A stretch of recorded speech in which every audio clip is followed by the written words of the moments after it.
traveling back nearly 24 years to 2001, just a couple of months before 9/11. WWF King of the Ring 2001 is on the menu for tonight. This is a pretty good one from what I remember. This was right at the beginning of the invasion angle.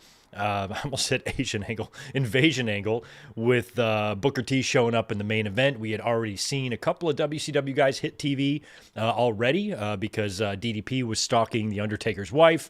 And I think we had Mike Awesome, Lance Storm, a few other guys were showing up. So the WCW influence was beginning around this time, and kind of interesting because shortly after this, or after, I think this is the final match of Chris Benoit for about a year, as he is injured either in this match or he was going into it injured, one or the other. Lots of fun facts about this show that I'm sure everyone in the chat tonight can help us, can inform us of, and should be a fun one. So yeah, King of the Ring 2001, that's what we're doing tonight. I'm going to do some shout outs and all that jazz, and we will get started on this pay-per-view here. But you guys know what to do. Head on over to Peacock. You want to pull up King of the Ring, Season 9, Episode 1. Runtime, according to Peacock, is 2 hours, 47 minutes, and 6 seconds. So that's what we're looking at tonight for this show. Just a couple of minutes. We will all hit play together. That timer right there will begin to run, so you can just sync up your Peacock with that timer, and we will all be able to watch together. Ads have been killed on this video, so no monetization here, so you won't be interrupted here. But just in case you're interrupted for whatever reason over on Peacock, that's what we have the timer for. Good to see Zane G, Garrett Osborne, Tatanani, Mike Rouse, William Cullen is here. We have Melissa in the house as well. Victor Colon, happy to see ya. Ray Frand is here. So is Ryan Dempsey and Brandon McNeil. I love those red Good Mic Work NWO logos. They look great. George Morris is in the house with the $5 token drop. Hey, Greg, how are you doing? How is Tito and Elizabeth? King of the Ring 2001, 0 out of 10. Summer of 01, the worst ever. The worst ever. The summer of hell for me, boring. Wow. I might have liked the summer of 98 a little bit better than 2001. I'm not going to lie. Even the summer of 2000 was pretty good. I didn't consider 2001 bad. That was a wild summer for me. I made a big transition. I moved from rural North Carolina down to the beach to start a new job, and I moved on July 4th weekend. So this was just a few days before I left the town that I lived in for like 12 years and moved it down to the beach and decided to start living a better life in a much better place. So that was what was going on with me. And I remember when I got there and I got to my new apartment and, started my new job, I was very much into what Angle and Austin were doing and the SummerSlam stuff and the invasion, even though looking back, it was kind of a letdown and probably widely considered a failure. At the time when it was ongoing, I was still, kind of emotionally invested in it from what I remember. But I don't remember too much about this show other than really marking out for the bump that Shane McMahon would take through the glass. I remember ordering this on pay-per-view and having people over as usual. The last pay-per-view I'd watch in that setting, actually, with those friends, because I definitely have the original recorded over in my archives. I also have the VHS, King of the Ring 2001, that's what the poster looks like. Same one over there off to the left. And yeah, we could have popped this in. Yesterday apparently was National VCR Day. I didn't know that. So we could have just watched the VHS tape. We Are Pro Wrestling. I'm glad you're here. We Are Pro Wrestling let us know yesterday that he dropped a review of this show on his channel. So please go check that out. After this watch along, if you want to find out all the fun facts, and I'm sure We Are Pro Wrestling will be filling us in on some of those as we watch this as well. Good to see Rodrigo, David Brown, Justin Konglang, Jax Johnson, good to see you. We've got Hellfire Kai, Mike Rouse, I think I got you already. Mike Games version 1 is here. We got Edward Underhill, good to see you. Hey, Greg, hope your day has been good so far. This is a show I've watched a few times over the years. Solid event with amazing brutal street fight between Angle and Shane McMahon. I definitely watched it the night that it aired because I bought it on pay-per-view. I've probably watched the Kurt Angle and Shane match in the last 24 years, probably twice-ish. But the rest of the show I don't really remember much of. I mean, I know Edge wins the King of the Ring. So if I'm not mistaken, I'm pretty sure Angle works 3 times, right? I think he works 3 times, I think, if I remember that right. So, yeah, this should be an interesting one for show. Who else can I say hi to? Let me see.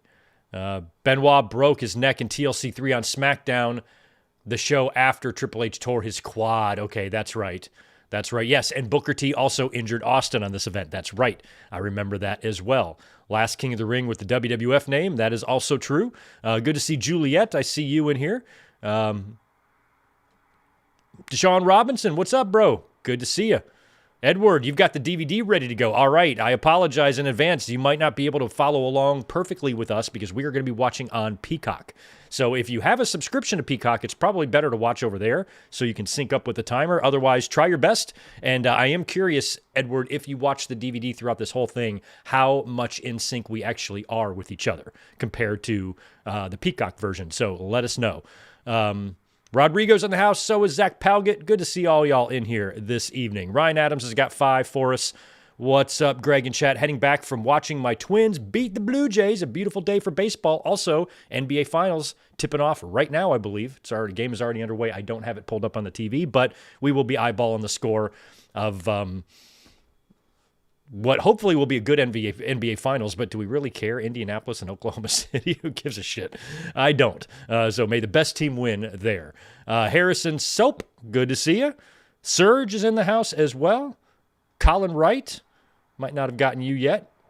Everybody else that's saying hello, good to see you. Thank you for being here. Welcome to our Classic Sunday Watch-Alongs. We're here most Sundays watching classic pay-per-views unless I have to, for some reason, work. I'm usually off on Sundays, but every now and then I have to work. And then sometimes we also have regular pay-per-views to watch. But otherwise, we're here every Sunday, for the most part, watching classic pay-per-views. And tonight, it's King of the Ring 2001. All right, hopefully you guys have gotten your Peacocks pulled up, and you're ready to go.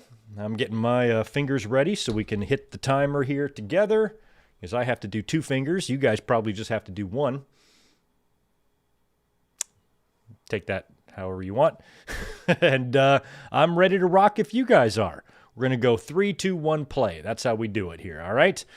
All right, here we go on King of the Ring 2001. 3, 2, 1, play. All right, I am perfectly synced up. Oh, the old WWF signature intro. I miss those. I also miss the outro of like Walker, Texas Ranger, and it would intro you into Raw, like while the credits would play, and it like showed like The Rock doing pull-ups and come feel it, WWF Raw. Remember? Like I loved that little transition back in those days.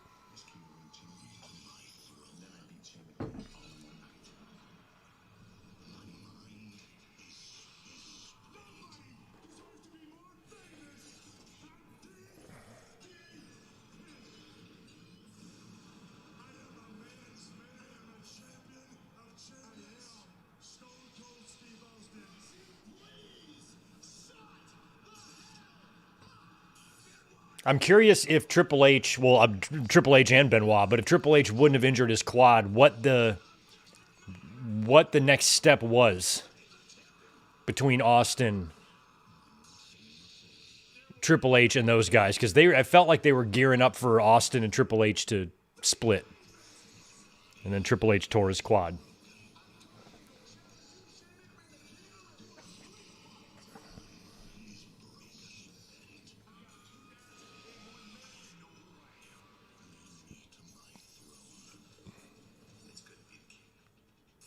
Hellfire, have we been worked by WWE? No, we have not. I've had a lot of things to say about that situation with R-Truth last night. Please check my social media, especially Twitter. Please watch last night's King of the Ring review. Wow, that's a cool set. Look at that chair. Man, why don't they do this anymore? Look at the size of that. All we need now is like a giant Cody with a sledgehammer to smash it. Man, they don't make sets like that, man. This one might be up there with the Deadly Game. I don't think I've ever given this set very much credit. They got that huge, like, chair. Like, electric chair or whatever it is there. I love that capital punishment seems to be the theme of King of the Ring for some reason. Unless that's a throne. But it looks like an evil throne. Where are they at? What city?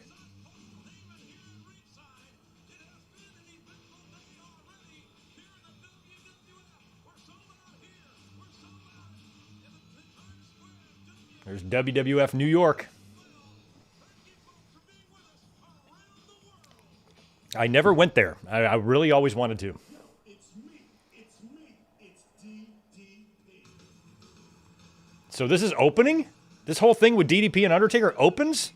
Now help me out. When did... It was on Raw, right?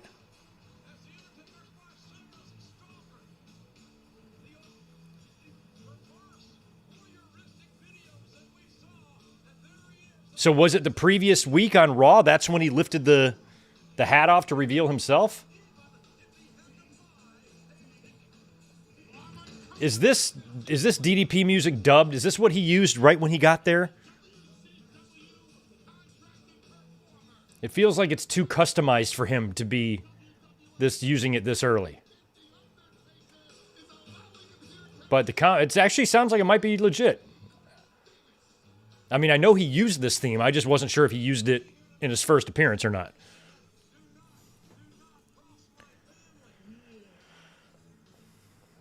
No need for security. I just came out here to let the Undertaker know that Diamond Dallas Page has arrived.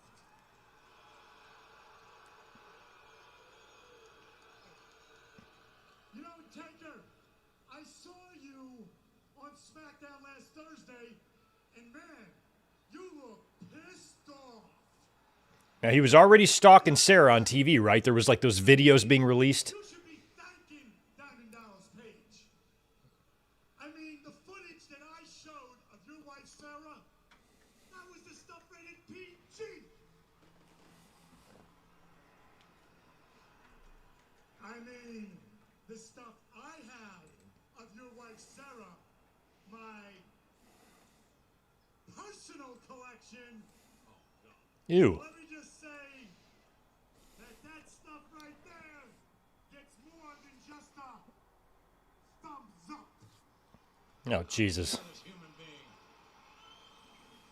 And as far as the Undertaker sticking me, DDP, at the top of your list for being the guy for getting the worst ass whooping ever, well, I don't quite see it like that. The way I see it, me, DDP, comes into your house and kicks the big dog's ass all over his yard. What a weird way to bring in DDP as the Undertaker's stalker. On Raw, Diamond Dallas Page becomes the first WCW superstar to ever step his foot in Madison Square Garden. That's true. Survives tonight. So I technically thought Mike Awesome was the first person to show up. Like Mike Awesome and Lance Storm or something. I remember a couple of backstage things. I might have been at the Garden Show. I thought Mike Awesome was the first WCW star. like I said, I won't be hard to find.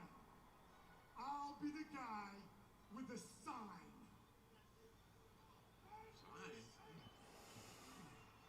This sign. Make me famous. Begging you, Taker. Make me famous. This guy is asking for it. And the only reason he's here is that the Undertaker's threatened everybody, including Mr. McMahon, to make sure that Page got entrance to this event. All access, if you will, Paul. Where is Undertaker? He didn't come out here? I barely remember this. So does he come back out later and that's when Undertaker gets his hands on him? He's just walking up, shaking hands. Oh, does he sit at ringside? Okay, he sits. Okay, that's what they do? I kind of don't remember it going down like that, but okay.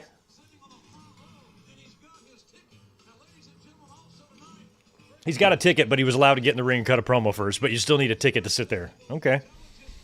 WWE logic. partner's going to be Paul, but you got to reiterate to this audience the rumor that we both heard earlier today. Well, it's a very disturbing rumor and not one that I'd like Look at this guy behind him. The matter is the big rumor going around is that Chris Benoit or Chris Jericho have been secretly negotiating with WCW. The ramifications of this are huge because if Benoit or Jericho defeat Huh. Cold Steve Austin for the WWE Championship tonight, the defense Okay, interesting. and the one you hear may take place tomorrow night in Madison Square Garden. And that would rip the very fabric of the WWF from where I Oh, tomorrow's at MSG. Okay.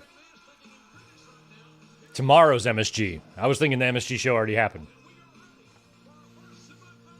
So I'm curious. They were trying to drop. They looked like they were doing something with storyline there. As Angle comes out, they said there's some rumors that Jericho or Benoit is negotiating with WCW.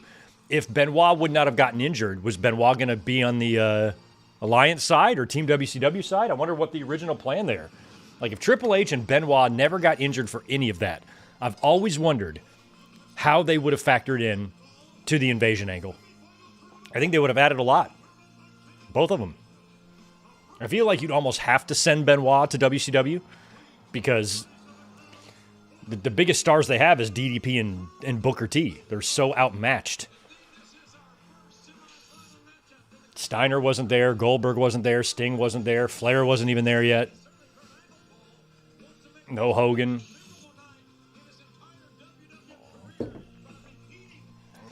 Yeah, so Angle, who won the King of the Ring last year,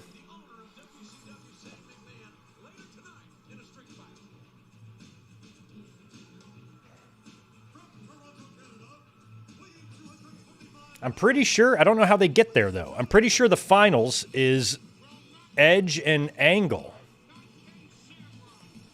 So does Edge wrestle somebody? So you had a chance here to have an Edge and Christian final, but that was not the case.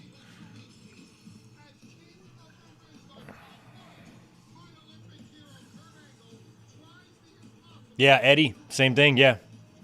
Eddie would have been interesting.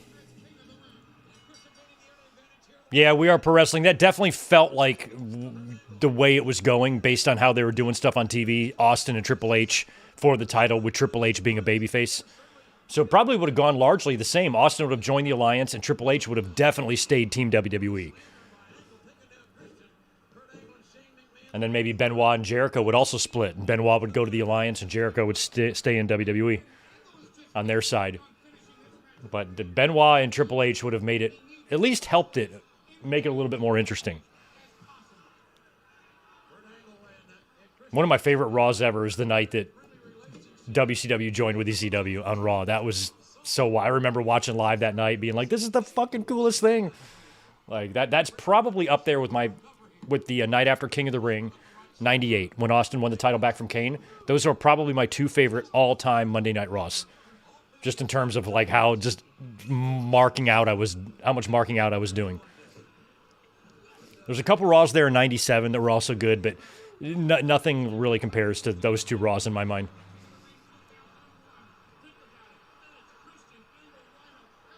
So the date of the show was June 25th, and I was living near East Carolina University, and I moved on July 2nd. So I moved 1 week, I think to the day after this event, I moved and left the town that I spent my middle school and high school years in and moved to the beach.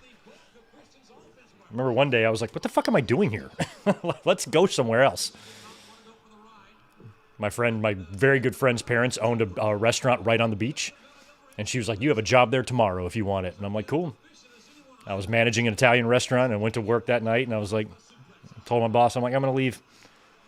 And he wished me, he goes, don't ever feel bad about leaving. He goes, I'm so happy that you're going somewhere else and, living your life. He goes, don't feel guilty. He gave me all the support. And I gave him a 2 weeks notice and I moved to the beach. Best decision I ever made. And then after 10 years of that, I moved here to San Diego. Yeah, high five him, Angle. Come on. I mean, Christian still technically here is a babyface, right? He's going to turn on Edge either, at SummerSlam or or when? I also feel like Edge wins the Intercontinental title and then he loses it to Christian, right? Is that what happens? How does that all go? Edge wrestles Rhino. Thank you. Okay, so Edge does have a match. Yeah, he has to if he's going to make it to the finals.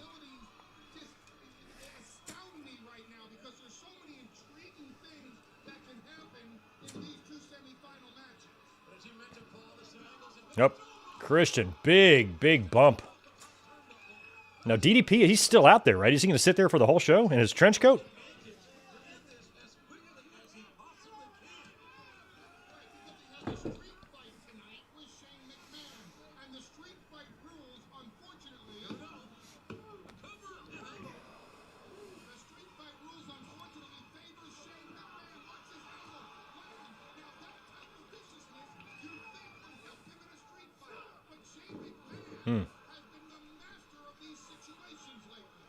I still didn't catch where this event is. I didn't hear it when Jim Ross was welcoming us to the show. Where is it at?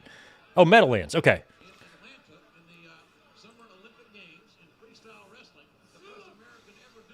Yeah, Meadowlands, Continental Airlines Arena. I'm pretty sure this is the site of SummerSlam 1997, and I don't believe this arena is still in use. Yeah, I think they tore it down. It was the Izod Center for the final, 10-ish years of its life. That's right.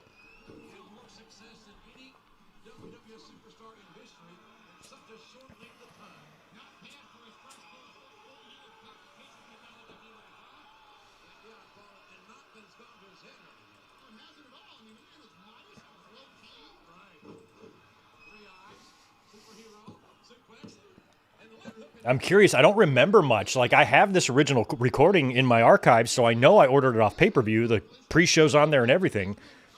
But I don't have any memories. I had to have started packing by now. I'm a week away from leaving town, you know? I'm curious what my apartment looked like at the time. I might not have started packing yet. Who knows? I did tend to procrastinate back in those days. But I remember renting a U-Haul, packing all my shit in a U-Haul, and then I got a trailer for the U-Haul to put my car on. And I drove 2.5 hours in the middle of the night to my new location. I left at 2 in the morning and drove all the way down to the beach and got there right as the sun was coming up. And then I went up to my new apartment, took a 3-hour nap on the floor. And then my buddy drove down from Raleigh and met me there. And he helped me unpack.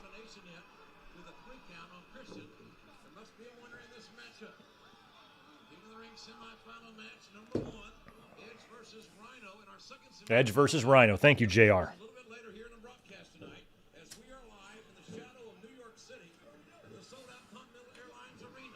So the Continental Airlines Arena would basically be what Barclays is now, right? Didn't the Nets play here? So Barclays is in Brooklyn now, right?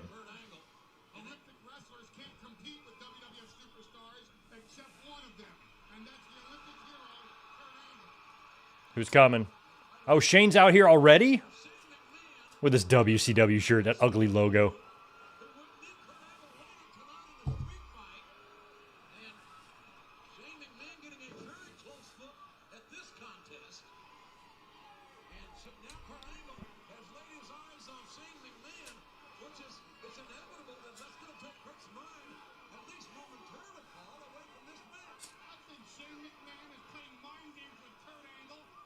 What is, oh, I thought Angle was going to go jumping on Shane. He's moonsaulting. Oh, misses. Nobody home.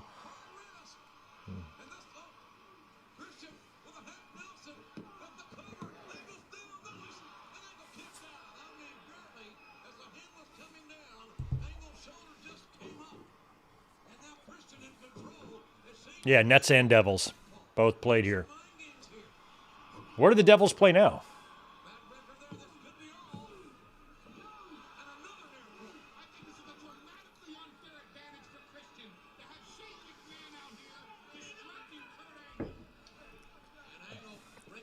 Look how young Chad Patton is there, referee Chad Patton.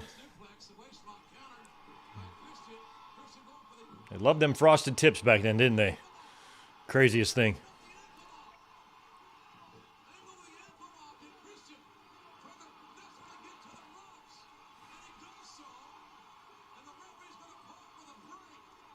Angle not letting go. Angle slam. Nope. Nice counter into the unprettier. Boom. No, he's too close. Why'd you roll him over that way, you moron? Is Shane... Why is Shane helping Christian? Or helping Angle? Oh. He wants Angle to wrestle another match, right?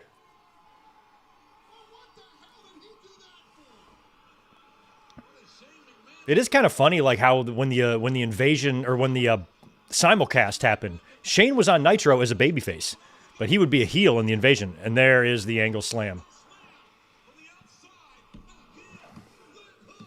Okay, so the only thing I can think of there is that Shane wanted Angle to keep wrestling to weaken him.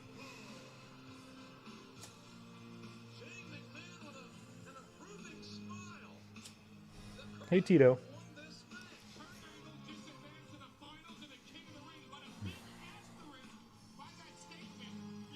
Prudential Center. Okay, thank you. I knew there had to be a new building in New Jersey because they're not going to be playing at Barclays.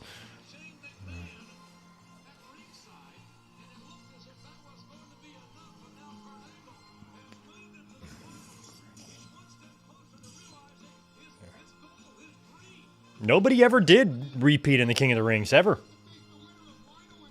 There was legitimately or literally a new winner every year. Even when they resurrected it and would sometimes bring it back, it was William Regal, it was Xavier Woods, it was always somebody different. Sheamus, I think, right? Didn't Sheamus win the King of the Ring one time?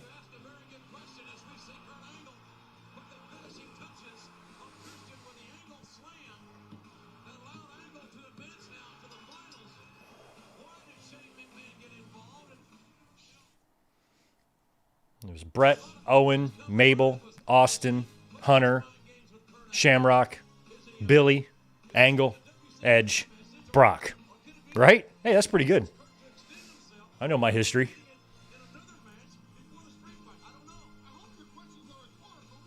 Kurt Angle has butt implants.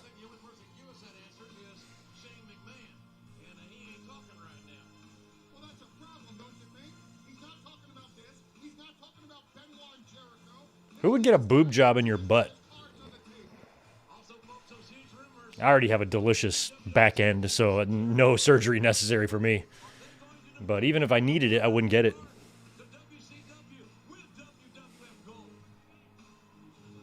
Deborah. In a choker.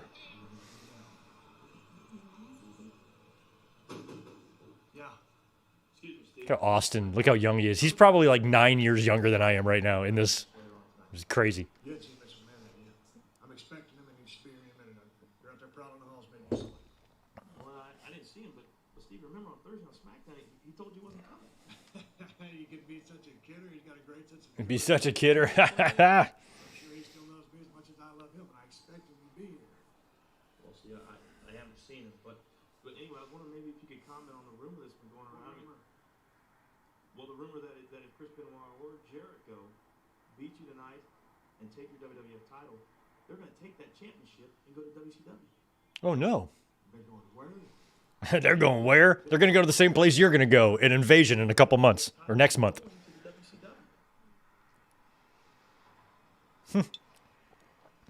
Austin, you look a lot like me right here. I don't know why.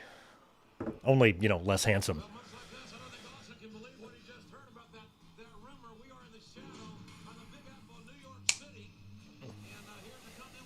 What's going on, Ricky Salvador? Good to see you.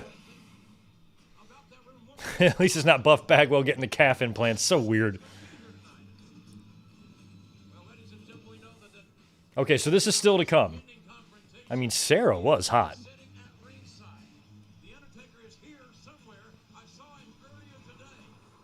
I'm Team Sarah more than Team Michelle McCool. If I had my choice, I'd pick Sarah.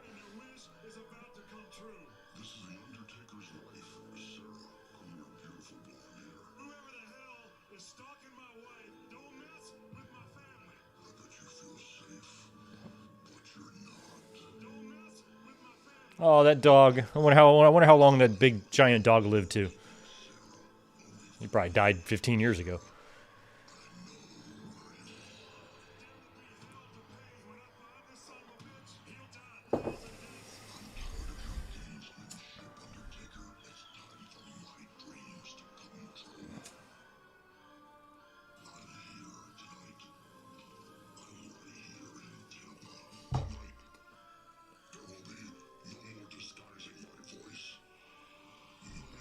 I remember leading up to that, I was very curious who it was going to be because you had a feeling it was going to be somebody from WCW. And I don't remember if DDP was even on my radar, but I remember watching when he pulled the hat off, and I'm like, oh. And like initially, like for the first 9 seconds, I'm like, this is going to be great. And then I quickly realized that this was not going to be great. Like Vince just couldn't, Vince was never going to make WCW guys look strong. He wanted DDP to be Undertaker's bitch. He wanted Booker T to be The Rock's bitch. And then the strongest parts of the alliance were his own guys. Steve Austin, Kurt Angle. You know, just such a mess.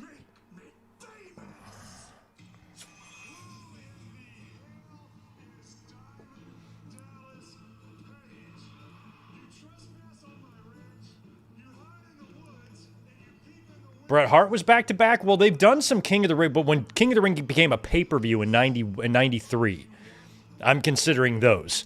Now, WWE did a couple of King of the Ring tournaments prior to that. They did one in the 80s that JYD won.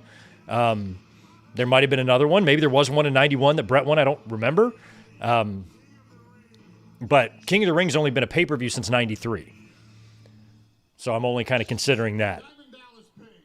You are sitting in a WWF arena. Sir, you have a locker room of WWF sports entertainers.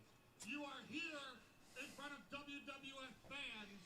You are calling out. I'm loving that King of the Ring chair. With all due respect, Like, I wonder if they have all the parts to that, like, laying in the warehouse. for lack of better phraseology, a bit brazen, wouldn't you say? Phraseology, is that a word? First of all, Paulie, it would be balls. That's what it is. To go after the Taker, it takes just that. Coming into his yard, right here in Jersey. Oh, look at there. He's being stalked now. I love it.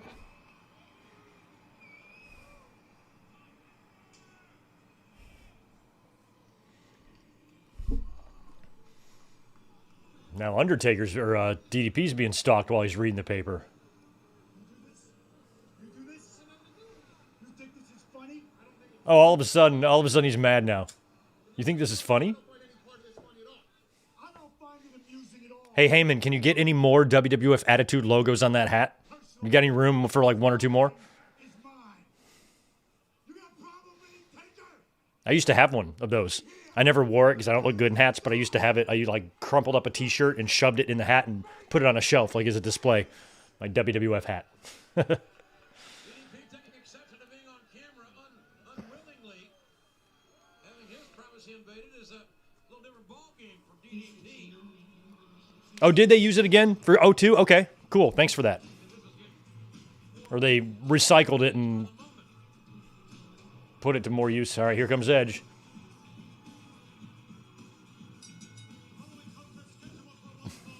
Now, he's got to face Rhino, who's kind of his boy, right?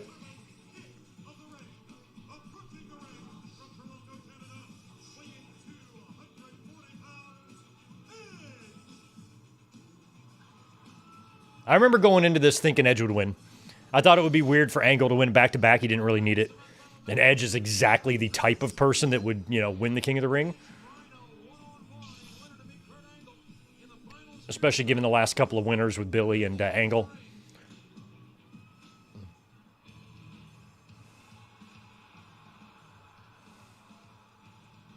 From Detroit, Michigan, weighing 200. Rhino. I'll tell you what, DDP certainly does not like his privacy being invaded. Does he? I don't find any of this situation funny or humorous. I find You know, when I lived in Michigan, born in the Detroit area, when I was a little kid, I remember always being so fascinated. Like, Windsor is right across the river, you know? And I always thought it was just crazy that I couldn't wrap my head around it as a kid. Canada is another country, but it's right there. You know, it's kind of like where I am now. I'm in San Diego, and Mexico is right there. I can touch it. You know, I've always, like, lived right next to another country. I'll be the 2001 King of the Ring. Man, I think Rhino just either as fat as gum or whatever else. Right in the face. So technically, Now these two if Rhino just slid out of his mom about 20 miles to the east, it'd be Battle of Two Canadians here. challenged by this environment. Well, that just shows you that friendship goes out the window when it comes to competition. And money. Of course, the King of the Ring is set to make a lot of money this year. They are professionals after all. They're not in the Olympics. This is the pro ranks, and this is where you make the big money. Irish big man, but Edge got met with a reverse elbow by Rhino. Edge known for his spear, Rhino known for his pillar, type 3. And there's a nice big chop knocking down. I was in Toronto when I was like 9. I remember being in Toronto for something with my family. It's the only time I've ever been there. I hear Toronto's awesome. Rhino, a little overzealous, but showing great balance. Landing on his feet on the apron. Not a lot of room there, but he navigated it well. And Edge, Oh, damn, what a bump. Rhino, holding his left What a bump. may have twisted on the landing. Edge now coming out of the ring, chasing the Rhino. Chasing the Rhino. What do you do when you catch it? Rhino is 275 pounds. How many rhinos are left? We got like 35 of them things. I know we got one rhino here in San Diego. His head bouncing off the security wall. Some rare rhino we have here. Gets you in a variety of ways, but they're all the common denominator is usually all power. Power and brute. Both of these guys, I think it would be safe to say, are still somewhat active, right? We just saw Rhino in the ring recently. I think for that 2300, was it NXT? They did the 2300 arena shit or something, right? And of course, Copeland, we know, is Size is 10 count. working for AEW. And I'm sure we will see him again. Probably with Christian. So in the first 2 matches, a show that's 24 years old, 3 out of the 4 wrestlers are still in the ring doing things.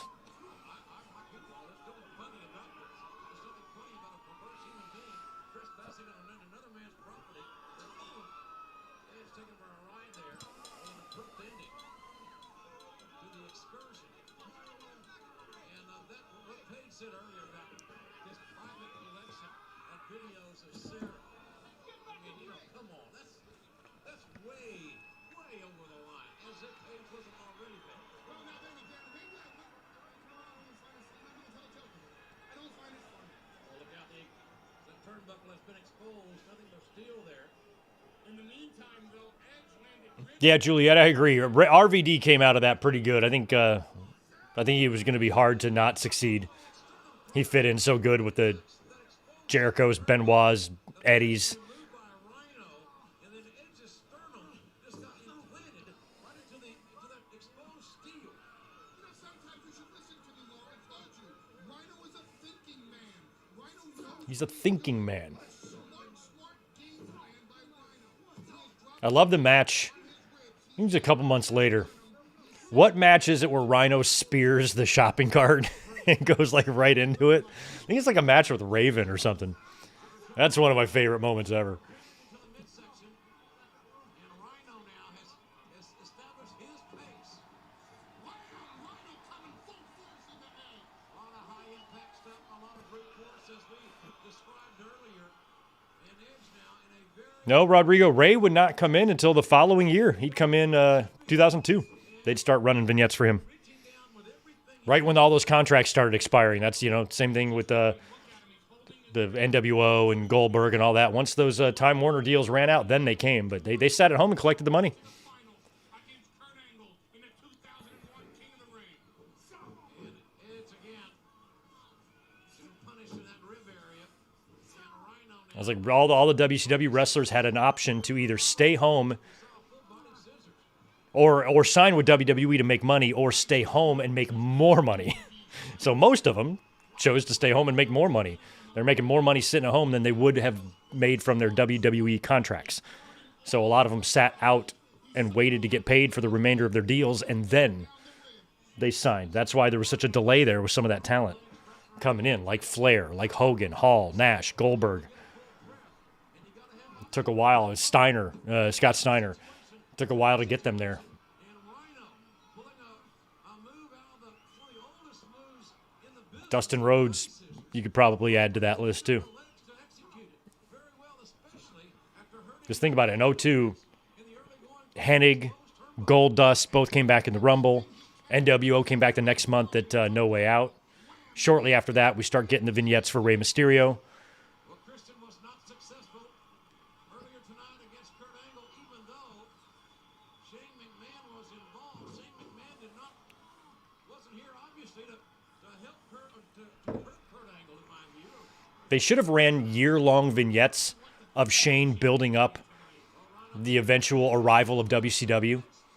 You know, show him like in a wrestling ring in a warehouse working out with WCW talent, but really they're just stalling so where everybody can become contractually available and they can have WCW at its most strongest. And you just tease us that for a full year. And then in 2002, around WrestleMania, you have your full force WCW showing up. Hogan, Flair, Hall, Nash, Steiner, Ray, anybody you can. Booker, DDP. And then hit the scene with him. Bischoff. Have Bischoff be a part of that. It would have been cool if they would have forgiven Jeff Jarrett and brought him in, you know?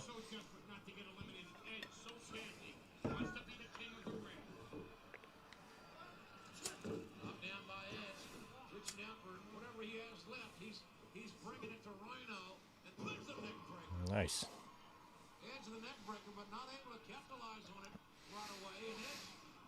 This is an interesting time period here for Edge. He's literally in the transition of moving out of the goofy ass tag team with Christian into a serious singles competitor. We're watching the birth of that right now.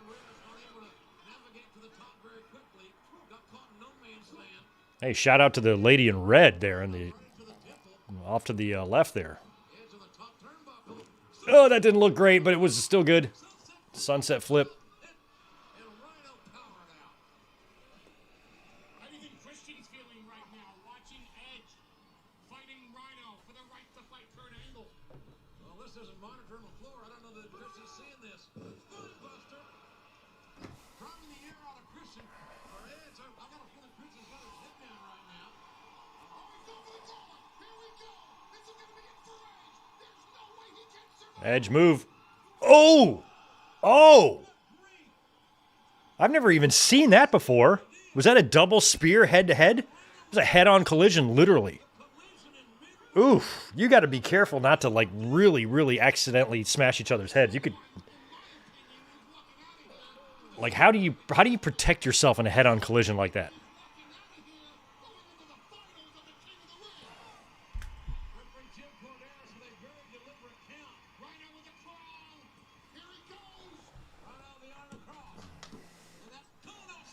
I'm out of juice. My phone's got no juice.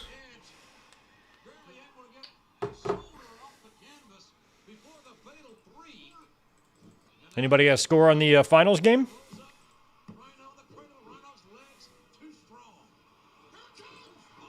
Oh, boom. That's it.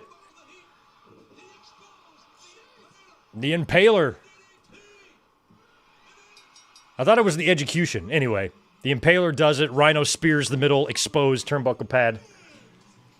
And Edge advances to the finals to face Kurt Angle for the King of the Ring crown.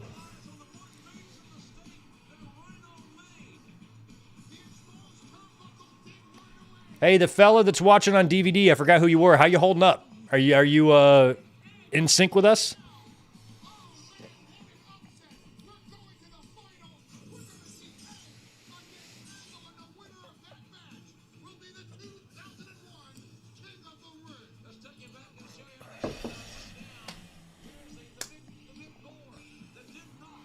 (40-27) Thunder is up. They better win this game. We had that on in the bar at work all night, and I was just kind of eyeballing it. I was busy all night, but I was like looking at the score, and Oklahoma City led the whole game. I think they led the entire game until that final shot, right? And we have two TVs, like one on each side of the bar, so I'm kind of over near the front door, and I'm looking at the TV for the final shot, but the other TV is like 3 seconds ahead of that TV, so I hear everybody screaming before, was it Halliburton, whoever it was, even took the shot.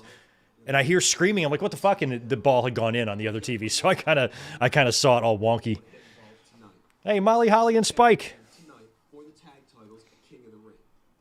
Now, if you'll excuse me, I gotta go find a partner. Well, that was earlier today on Look at Spike. He's such a regular little guy. I love Molly. You have found a tag team partner yet? Yes, sir, I have found a partner. Well, would you mind telling us who that might be? No, actually, I think you should have to wait. This is a big surprise. So, Oh. Surprise. So Spike's going to have a tag team partner to face the Dudleys for the titles? Is that what's happening? Girlfriend Molly. She definitely has turned into a big disappointment. Molly's awesome. Shut up. Maybe that's why they fit so well together. You know something, Spike? You've been a disappointment in this family. Okay, thanks, Edward. And once again, you have put your foot in your mouth. Man, when are you gonna learn? When are you gonna get some sense into that head? Come on, D-Mon. Let's get out of here. Obviously, we're in a whole lot of trouble. Yeah. Chris, I know this is moments from your big Jericho. I gotta ask you, the buzz in the locker room, the buzz in the arena, the buzz everywhere is that if you or Benoit win the WWF title tonight, then you're gonna take it over to WCW. What's the deal with that? What's the deal with that, Chris? I really appreciate What's up with that? you being here and interrupting me What's when up I'm with there that? for the What's biggest up with match that? of my career, just moments away. But I will say this about WCW: now that they actually have a true boss, someone in charge like Shane McMahon, maybe the WCW won't be so bad after all. You want to know whether I'm going to go to WCW after tonight? Well, to answer your question, Jericho, you hated it there. yes. I was aware that there was rumors about me. I love how Taz is doing the interview here. I have to say the answer is absolutely not. I was not aware that you knew about these rumors. But if you really want to know the answer to the WCW mystery, well, let me just say this. I am going to shut the hell up as far as this one is concerned. Okay, Jericho. Young Jericho there, 24 years ago. He wasn't an old flabby fuck back then.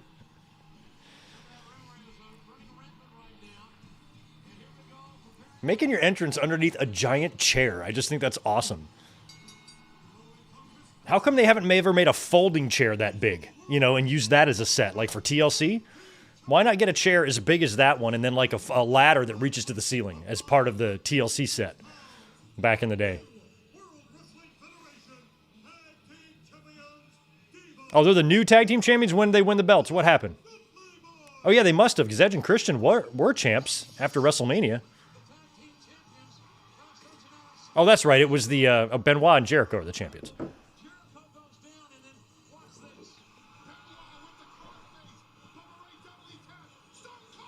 So the belts must have changed hands a lot then. After WrestleMania, that means Taker and Kane must have gotten their hands on them. And then Austin and Triple H win them from Taker and Kane at Backlash or whatever, right? And then at the next one, or then on Raw after the pay-per-view is when Benoit and Jericho win the titles. And then I guess Dudley's win them here. Whoever he convinced is in for a rough, tough night, because that man has to face Bubba and Diva Dudley. How do I know? If someone's gonna get... Oh my God. You gotta be kidding me. Oh, it is Kane. I love it.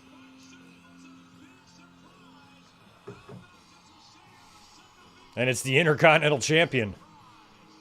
I did love that match he had with Triple H at Judgment Day. I thought that was really good. I remember watching it live that night being like, this is fucking amazing.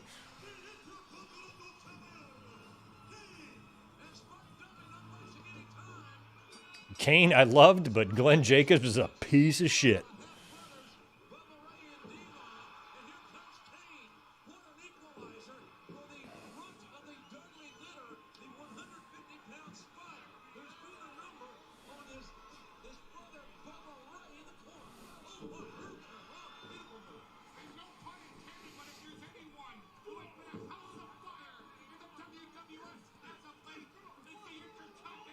Yeah, I don't remember when Kane loses the IC title, but I know he won it the previous month, right? It was like a chain match with Triple H. He beat Triple H for the title, but Austin retained his title. And then the next night on Raw, him and Triple H lost the tags, and that's when Triple H would tear his quad. So I don't know who beats Kane for the IC. It might be Edge?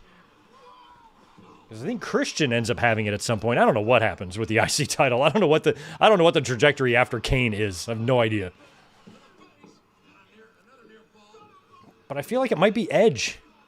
Would it be a little bit hard for Bubba Ray and Devon to handle to lose the tag titles about 3 days after winning them? We Are Pro Wrestling knows. They'll give us the next 9 IC champs and what their pets' names were when they were champion.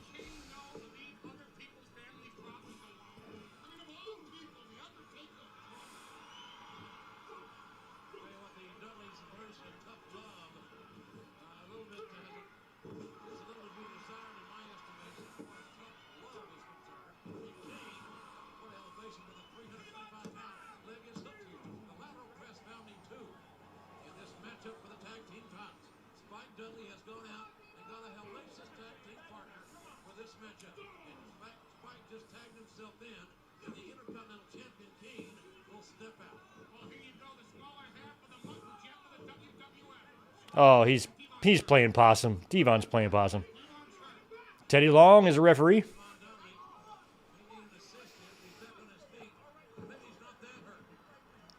Maybe he's not that hurt. Pulling the old Eddie Guerrero or Bret Hart. Bret Hart. Shout out to Tie-Dye Guy there in second row. Met him a couple times. Albert beat Kane? What? I don't want it to be that. Let's say that Albert didn't. Let's make it someone else. Let's make it... Let's say Malenko. Let's go Dean Malenko on that. Let's change history. Prince Albert did not beat Kane. Dean Malenko did. So who beat Dean Malenko for the title then? Who gets it next after Dean?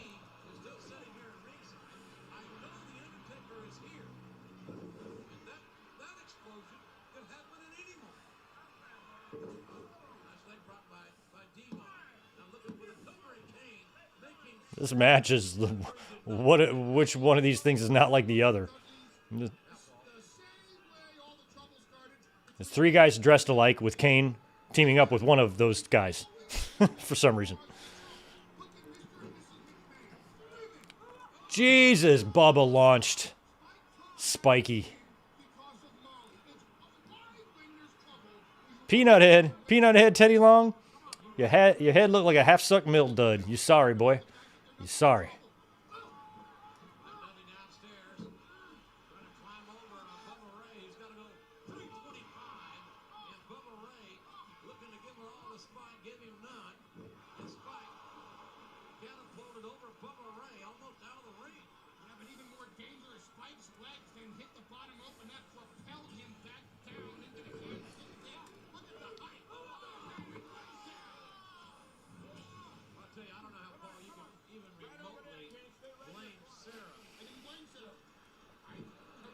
Oh, damn.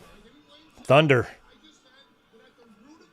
I mean, if this is what you should expect from a team like Thunder, the way they choked that game away, my God, that's got to be bothering the fuck out of them. So you'd think they're coming out looking for blood. You can't drop this game.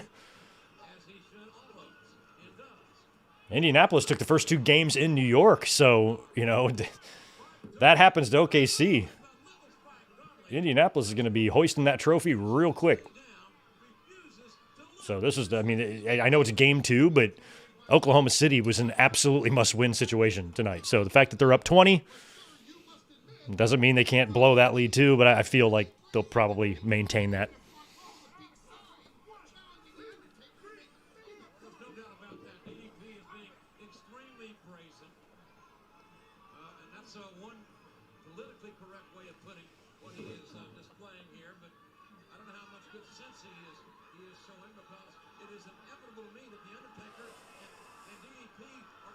They should spice up the NBA Finals and still make it best of 7, but as an 8th game, you take the combined total points of both teams and add them up, and if the team that won anyway, has more points, then they win. But, what if it's a game 7 and the team that wins 4-3 overall doesn't score as many points. Maybe they got blown out a couple of games, but they won their games by like 1 or 2 points.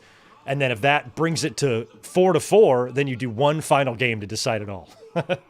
Something extra, something fun. It would probably only apply in Game 7 situations. If somebody wins 3-1, 3-2 in 6 games and 5 games, you're likely not going to have the points out of balance. But in a series that goes 4-3, it's very possible that the losing team could have scored more points.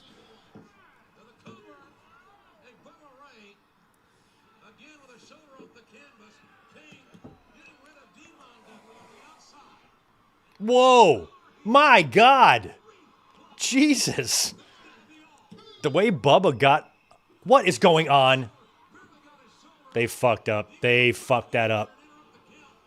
I was about to compliment. I was like, man, 2 human beings I cannot stand are Bubba and fucking Glenn Jacobs. But the way Bubba got up there for him and the way he held him up, that power, I think Teddy Long botched the 3 count. Or something happened. Bubba was supposed to kick out, or maybe there was supposed to be a save on the pinfall. Oh, my God. That was Hogan launching Earl Hebner on the main event in 1988.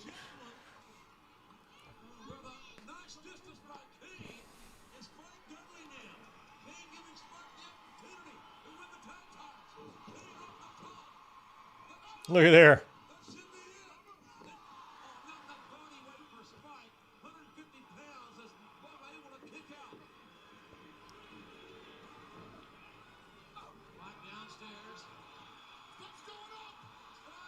Oh.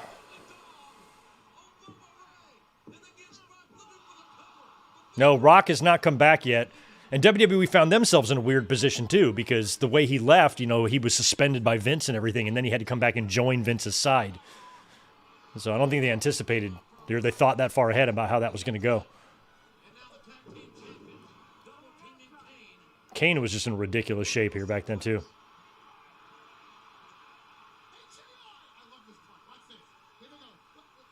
Hey, they didn't do the what's up.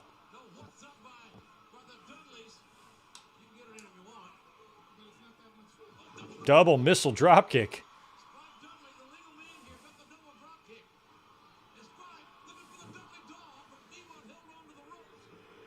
Oh, there's a 3D. Boom. Nailed him. You going to retain the titles? Yep. I like how there's really 2 moves for a double dropkick. A double dropkick can be one guy dropkicking 2 guys, or it can be 2 guys dropkicking 1 guy or 2 guys.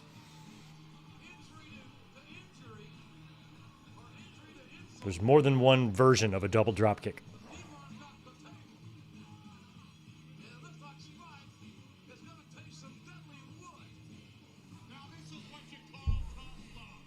Tough love. They're going to put him through a table for tough love. Oh, no, Kane's back.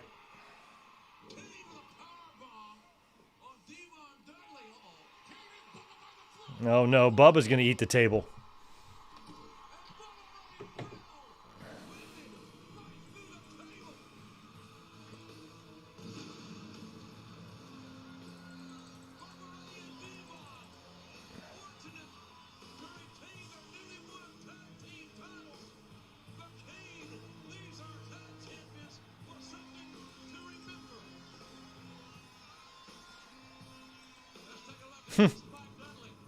Kane pulling out Spike. I always like Kane with like little partners. You know, like I loved him and X-Pac together.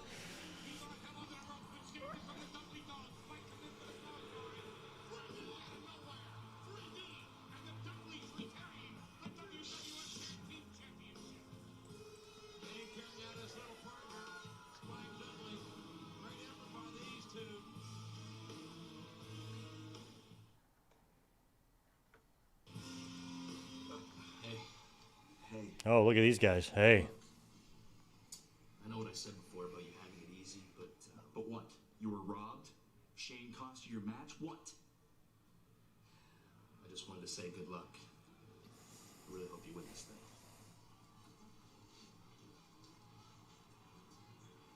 Well, there you see Diamond Dallas Page.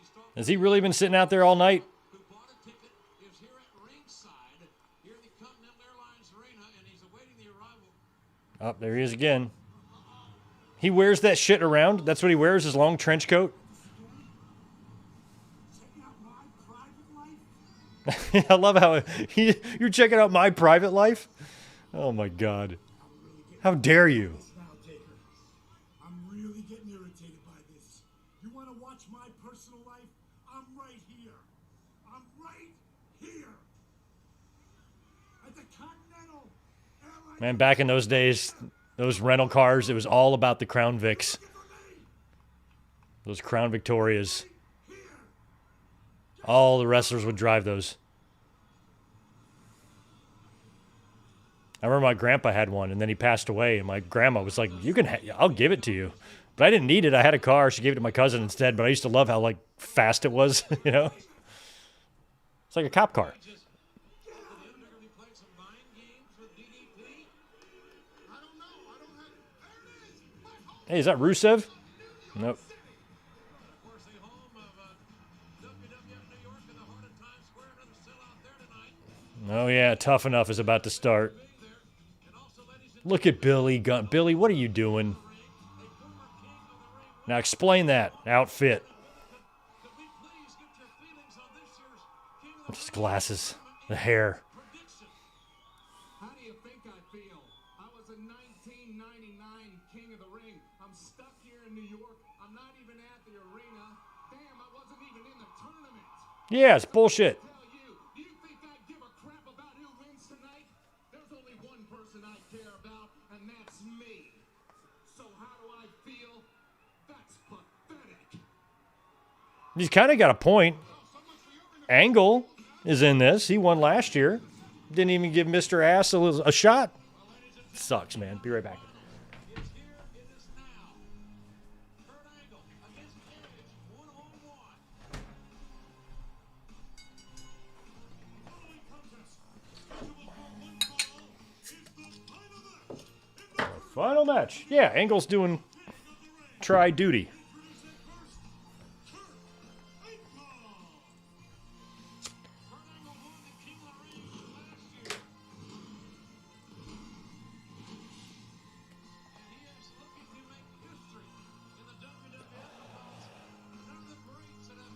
Kurt is a dork. He's awesome.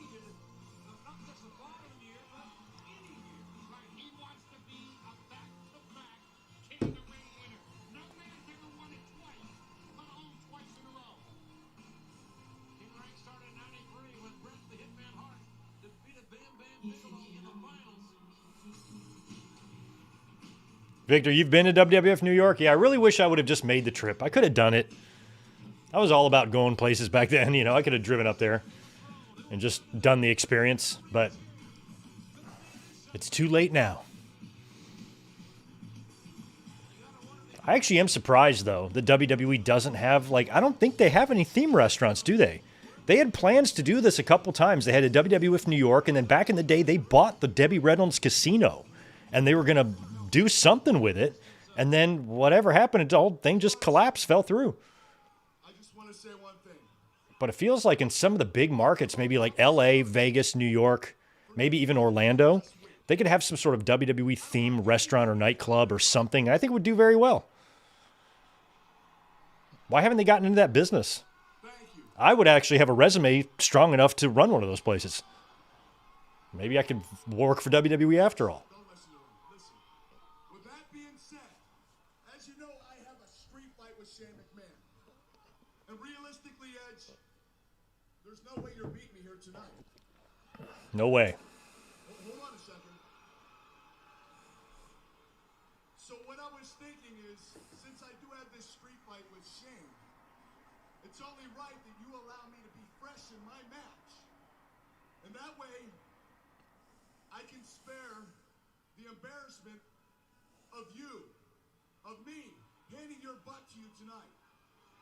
You understand? How nice of Angle to offer this. Is if you forfeit here and now, You just forfeit. it's the right thing. It's the right thing to do, and you're being my friend. And you're being my friend. Just forfeit. What do you say, Edge? Come on, I think I know you. I think I know you. That's too. I think I know you. Oh, too good. The whole thing to me was stupid up until he delivered that line. I think I know you. Oh, man. So good. Angle face first into the canvas. Can't help but take my eyes off DDP sitting here at ringside. You know, somebody here earlier today has been obviously videotaping DDP. Thank you, Spencer Dunnings. You got I forgot to mention, you got a good mic work mug 2 months or so ago. Use it every morning. That's awesome. I actually just got sent my latest merch invoice, so I'll see some of the sales. That's great. I actually need to get a good mic work mug myself so I can pour my beer in it and drink it on camera instead of having a goddamn beer bottle like some sort of hillbilly hippie. Some white trash Morgan over here drinking right out in the bottle. Nothing wrong with drinking out of the bottle, but I should put it in a cup and advertise the channel. But thank you for that, Spencer. Merch is available. Link is in the description. I have a few other designs that I have to throw up on there and that I've been procrastinating on, so maybe that's something I can get done in the next couple days.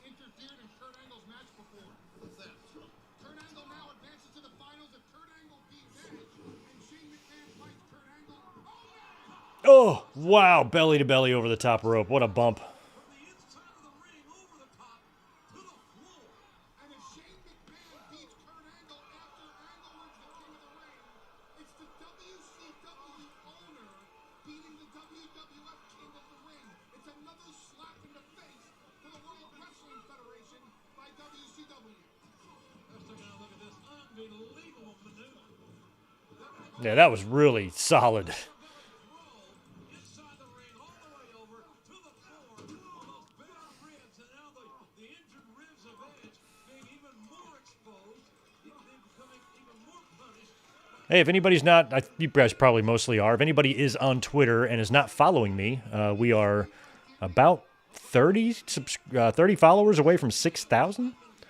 So if you want to shoot me a follow over there, feel free.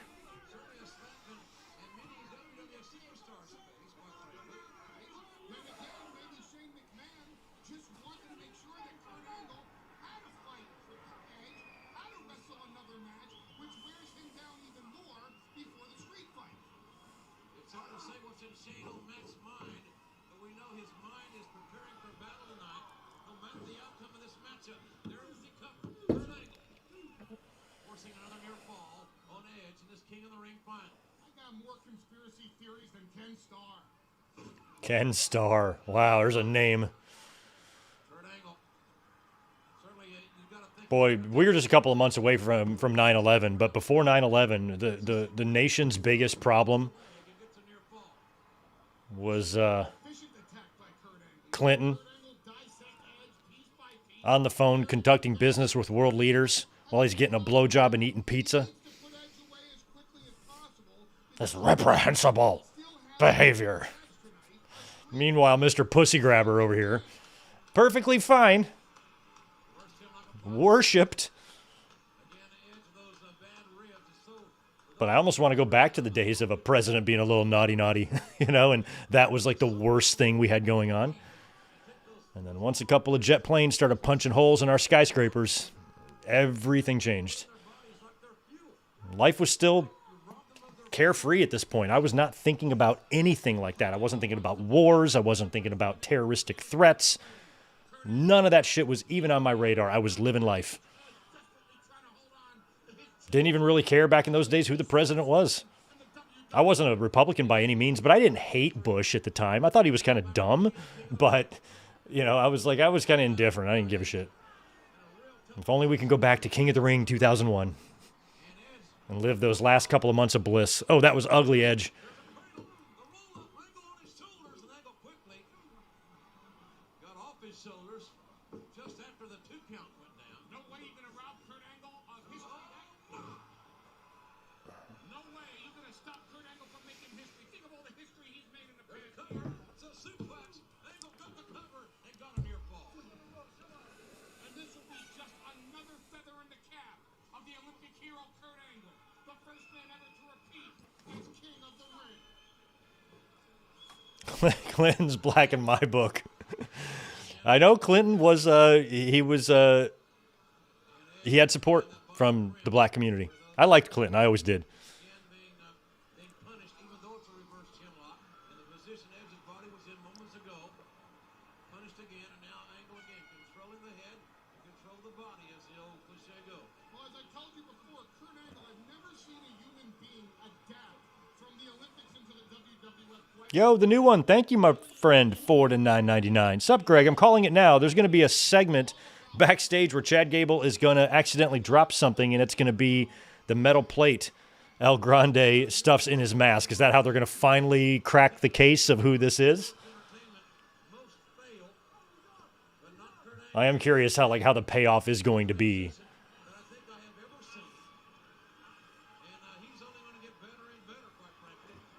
Unless they set up some sort of a mask versus title match.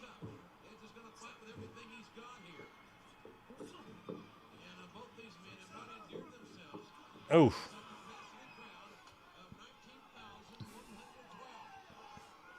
How funny would it be if tomorrow night on Raw, just casually backstage in the Judgment Day clubhouse, Carlito is just there playing video games like nothing. The way Triple H, tried his best to bury wrestling media at the press conference, he's so fucking full of shit. I wouldn't put it past him, just for spite, to hire Carlito back and just say, just be back there and act like you never left. Just continue to fan the flames of the wrestling equivalent of the 2020 election was stolen, which is, you were worked. We were all worked.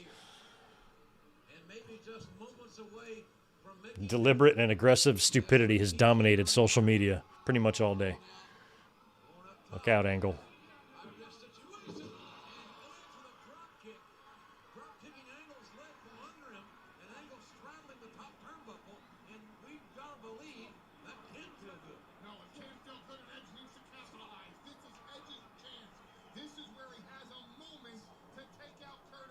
Oh, wow. Damn, Edge. That's pretty well done, that top rope Hurricane Rana.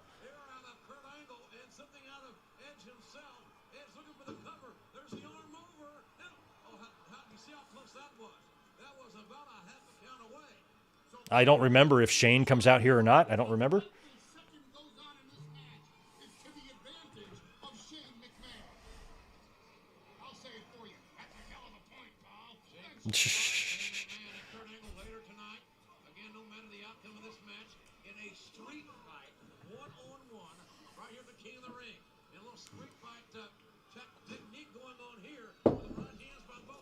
Oof.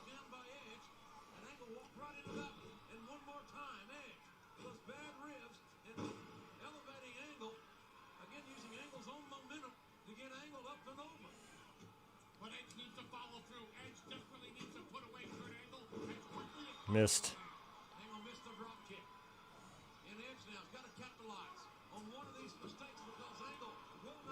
When I was going to shows back in the day, I saw dark matches, multiple dark matches from both of these guys. I saw Angle work a bunch of dark matches at house shows, and I saw Edge work a couple of dark matches on prior to Raw, before he debuted as Edge, before the vignettes even ran. I remember one of those dark matches, I was up in the upper deck, and I couldn't tell when he started coming through the entranceway. I thought it was Jericho. Nope.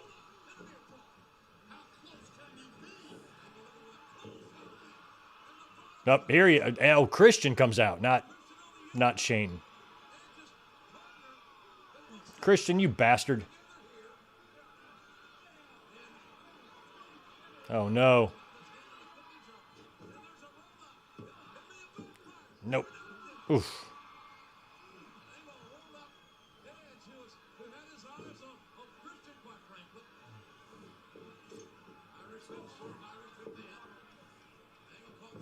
Oh, ref bump.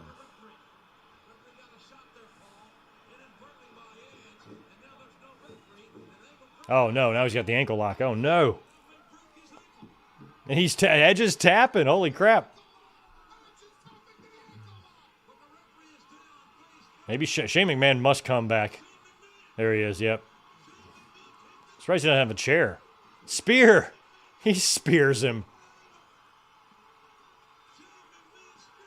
So in these early parts of the invasion, Shane is still the babyface.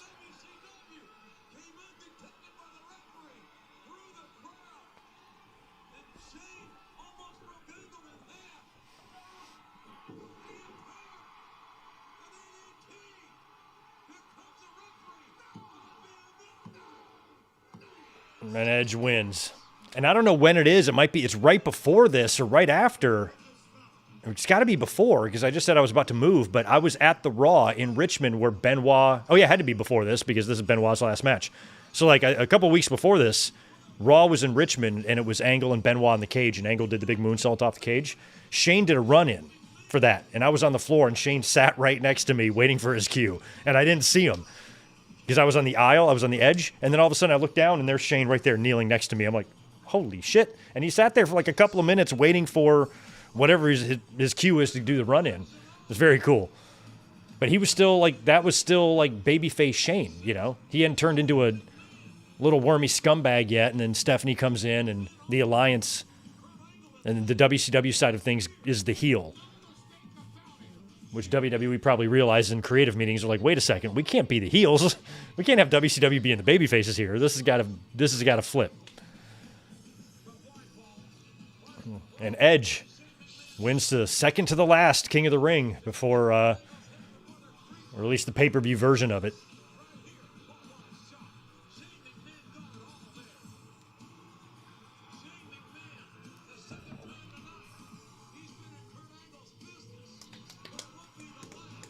King Edge. I'm glad Edge didn't come out. Edge doesn't come out with the fucking crown and cape, does he?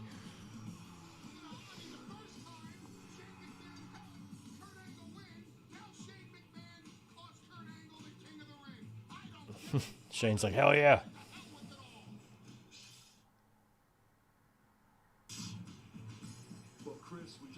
Look at Benoit and Taz. That's crazy. Is there any truth to the rumor that if you win the WWF title tonight, you're taking the championship to WCW? Look at Taz trying to get the dirt. Is there any truth to the rumor? What kind of a question is that, Taz? What the hell kind of question is that? No, actually, it's a pretty good one. Angie, what are you talking about? I thought we used protection. And there you see DDP, the man that he's been videotaped all day by somebody, you know. DDP, I'd be looking around too. I'd be worried Undertaker would come right from behind me and choke.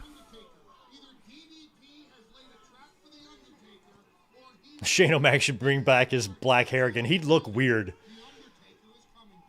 think the Undertaker is playing big-time mind games with DDP because the Undertaker is here somewhere. I saw him earlier today. It's not a matter of if DDP, it's a matter of when. Well, Edge, congratulations. Congrats, Edge. Congrats, and your little necklace. 2001 King of the Ring. I really like the sound of that. Yeah, I don't have my plugged in. Sorry. Congratulations. You know, when I came out there earlier, I was just trying to help, you know.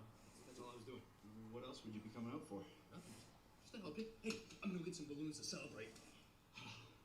So begins the era of awesomeness. Shane has no idea he's gonna pay. Now it all makes sense. Now I know why he had me beat Christian.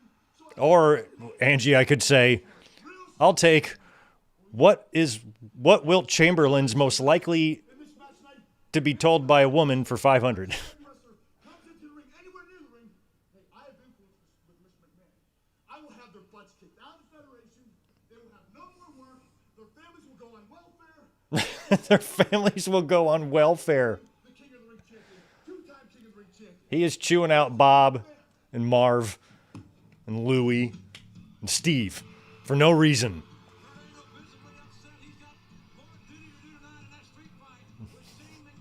I've got pull with Vince McMahon. They will be removed from the Federation. Their families will be on welfare. What a rant. What a rant by Angle. Oh, yeah. I'm like, what is this belt he's wearing? It's the light heavyweight title. Now I know at some point he's about to win, The hardcore title, right? Because doesn't he defend it against RVD at the next pay-per-view?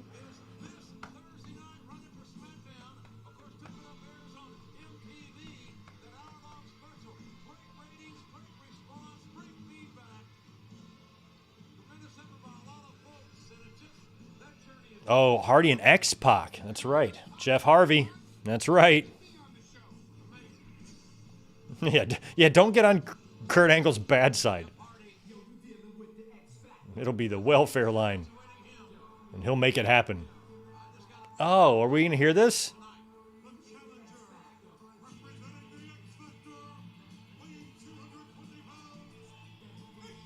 I remember at the time thinking this song sucked. I remember absolutely hating this. Maybe it's not so bad, but at the time, I was not a fan. I'm like, what happened to his old X-Pac theme? Just use that. Or dust off the old 1, 2, 3 Kid theme. Oh, look, guys, it's called Fully Loaded.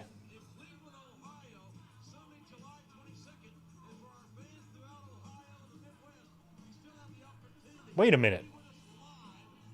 There wasn't a Fully Loaded at the Gund Arena. I think that becomes Invasion, right? Yeah. There's no Fully Loaded in 2001, and they just advertised it. So I guess with the WCW stuff, they changed the name of it, and they didn't even know by this point that they were going to do that. Holy shit.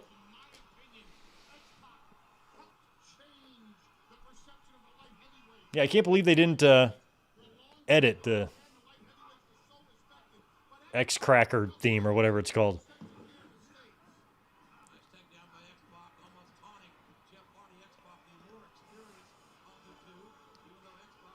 I mean, this is a very cool match. Jeff Hardy and X-Pac. I mean, come on. And X-Pac, he had his problems back in these days, but he was still good in the ring. Great shape. Maybe at this point he still somewhat had his act together.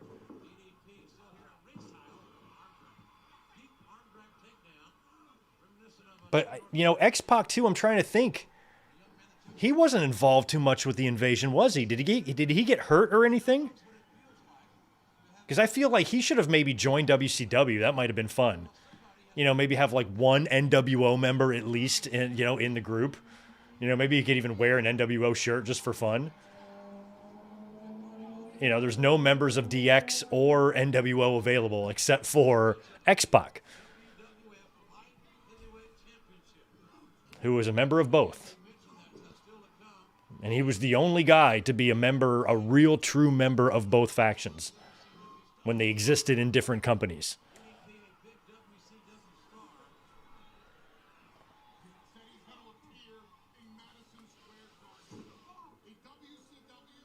Like Shawn Michaels doesn't count. When he joined the NWO in 2002 in WWE, that does not count. X-Pac is the only guy, in my mind, that really was in both.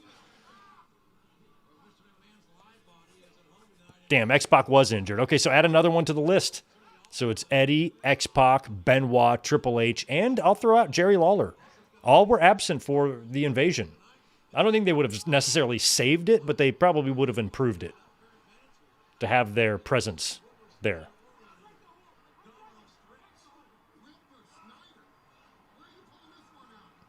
JR loves his Wilbur Snyder references, man.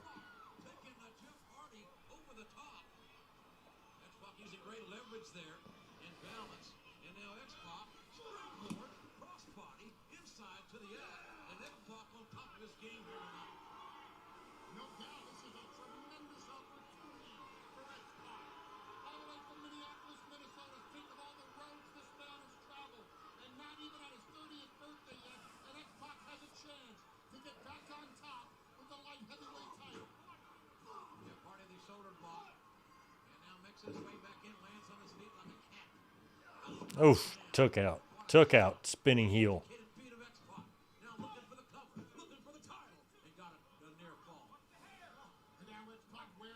Oh, Mike, you were there at Invasion. So that was at the Gund Arena, right, in Cleveland. That arena in Cleveland has been the home of so many major mega moments.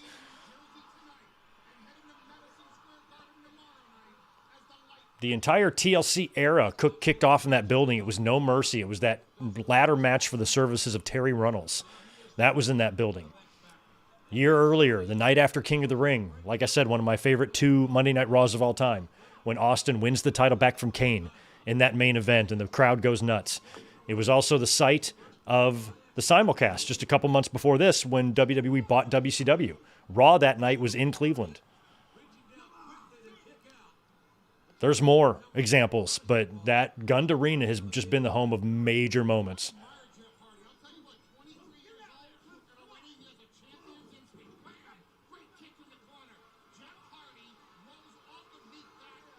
I think also it might be where Mike Tyson joined DX.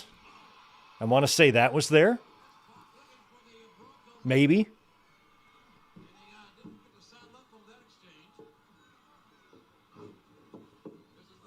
Oof. It was where Paul Bearer turned heel on The Undertaker at SummerSlam. Oh.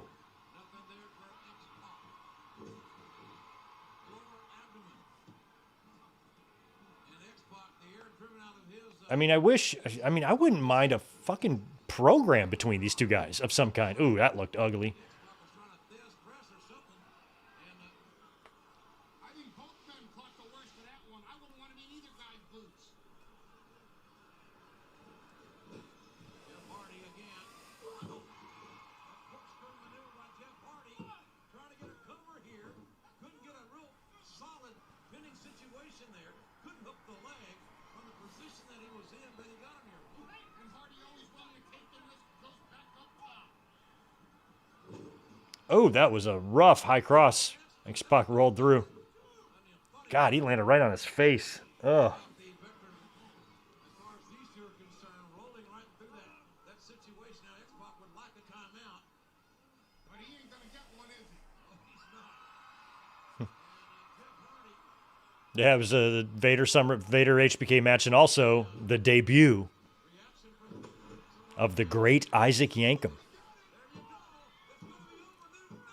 Oh, he got him, but Jeff's foot was on the rope. Nope, Jack Doan stopped it.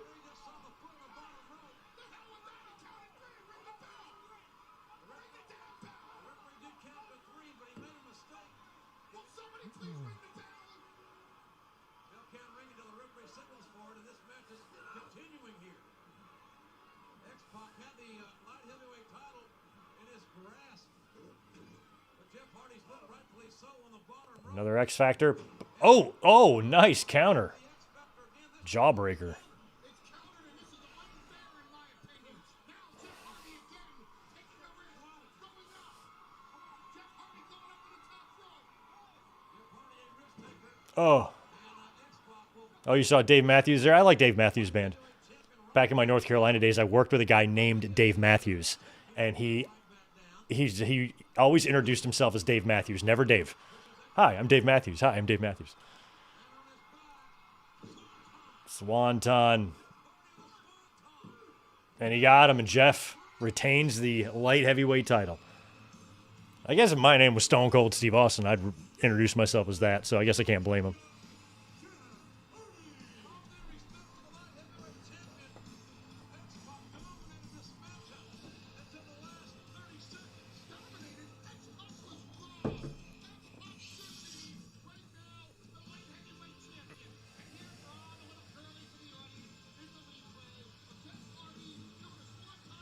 Hardy definitely has better music.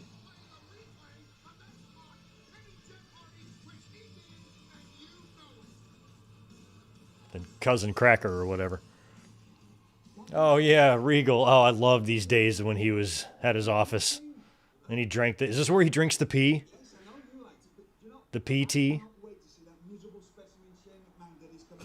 That miserable specimen. Oh, Austin and Regal. That's kind of cool. These guys should be in WCW together. Look at Tajiri.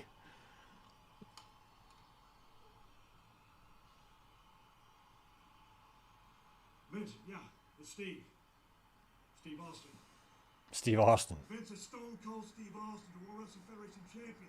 I'm doing fine. How are you? Someone's starting a rumor. They said if Chris Benoit or Chris Jericho wins the title for me tonight, that they're going to defect to WCW. They're going to defect to WCW. Listen to me. I'm not lying. Hold it. Mr. McMahon, Steve is telling the truth. If you can't trust him, who can you trust? If you can't trust him, who can you trust? I mean, I guess it was technically like a double turn. Austin would turn face only to turn heel again while McMahon would turn face. It was all very confusing. I need you. Granted, ain't that far. You can still make it. Greenwich ain't that far. All right. I'm looking forward to seeing you. All right. Thank you, Vince. Oh, I thought I was going to say, I love you. I love you.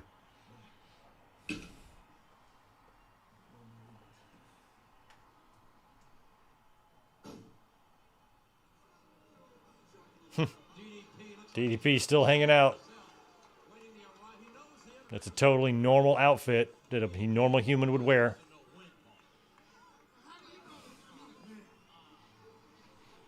Taker, you think you're going to get in my mind? Look at this son. I'll tell you, you aren't getting to me.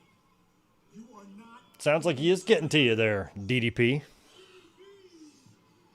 I'm in full control here, Taker. I'm right here. I'm not out there. He's watching himself as he arrived earlier today here at the arena. You think you can turn this around? You think you can play mind games with me? Think again. Son of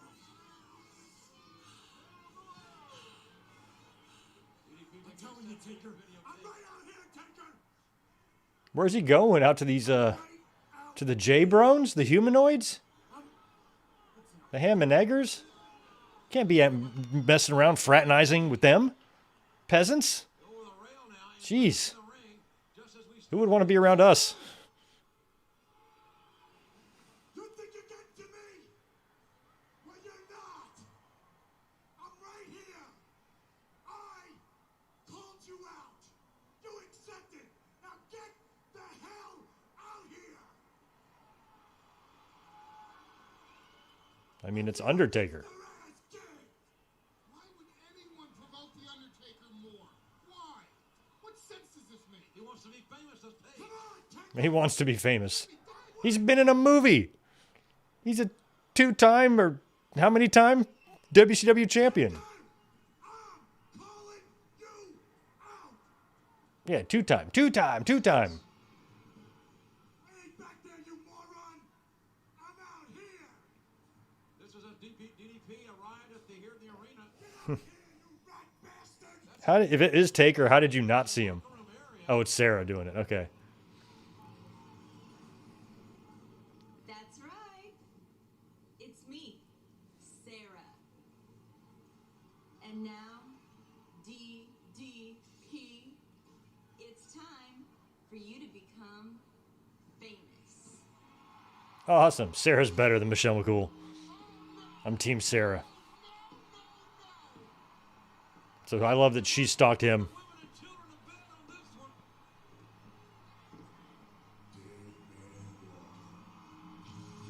We're hearing Keep Rolling?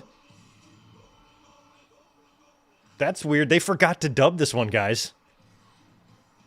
They forgot to network edit this entire show. Because we're getting Limp Bizkit. I'm turning it down.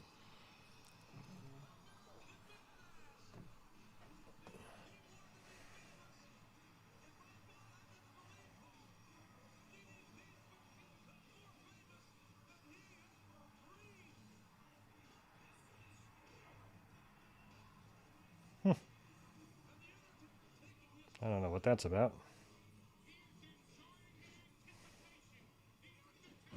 I just got a group text message of my buddy hanging out at the bar for some reason, doing that pose, and it went to about 12 of us. I don't understand. And that's all. No message, no nothing. Just here you go. Here's me.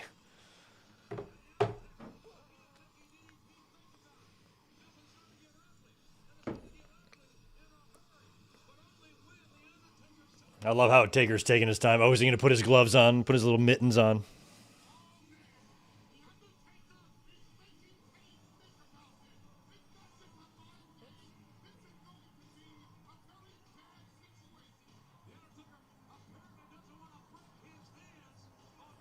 He doesn't want to break his hands. Got to cover him up, man.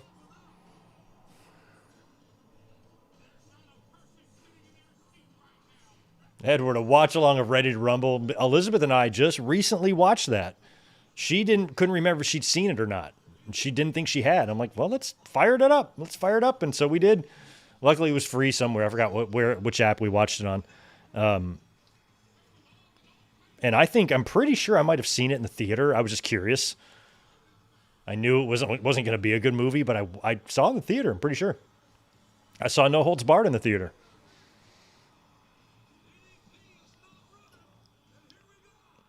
And here we go.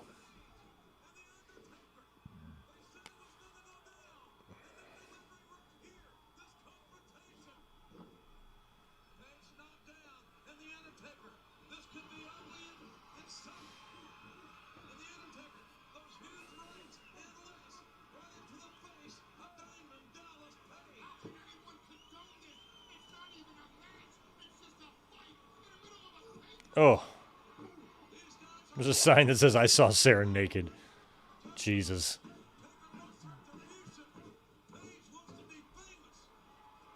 Yeah, Page is getting his ass kicked. I mean, they're just completely burying DDP by having the Undertaker just fuck him up.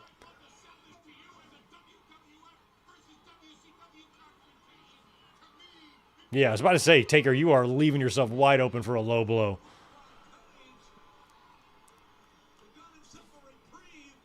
No, I don't think it's on Tubi.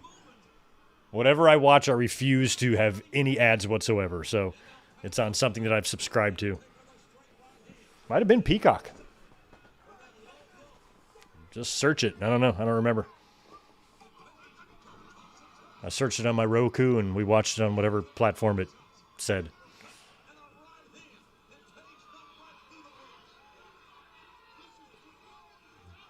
Here comes Sarah. Lord Jesus.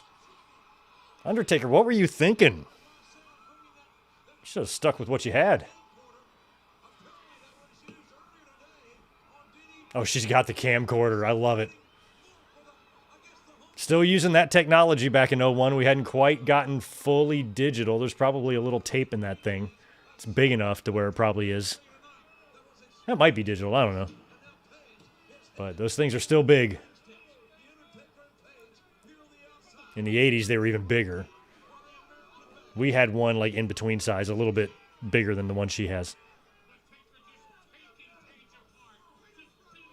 They were expensive as all hell, too.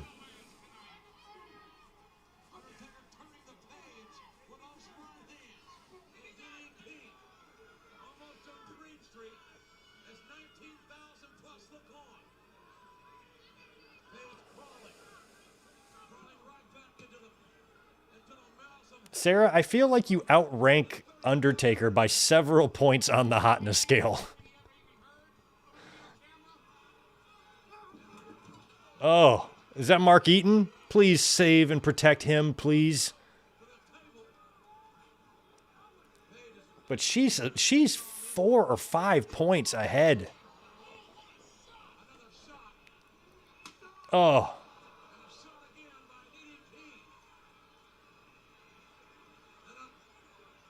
Nice, nice. Oh, there you go. Look out, JR. Heyman, who cares if he takes a bump? Let's protect JR. I swear, is that Strongbow? Who is that in the glasses right there? I mean, he looks very small now, but is that... That's not Strongbow, is it? Looks like a little miniature version of him.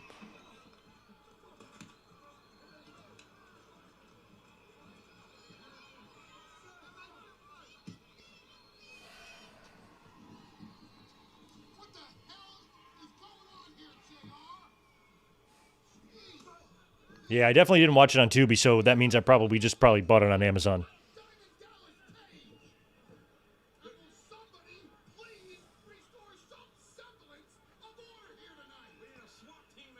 Usually whenever we pick a movie, there's about a 50% chance it's available on a platform we already have, or if not, just pay the $3 on Amazon. No big whoop. It's way cheaper still than what Blockbuster used to be. And God forbid you don't rewind.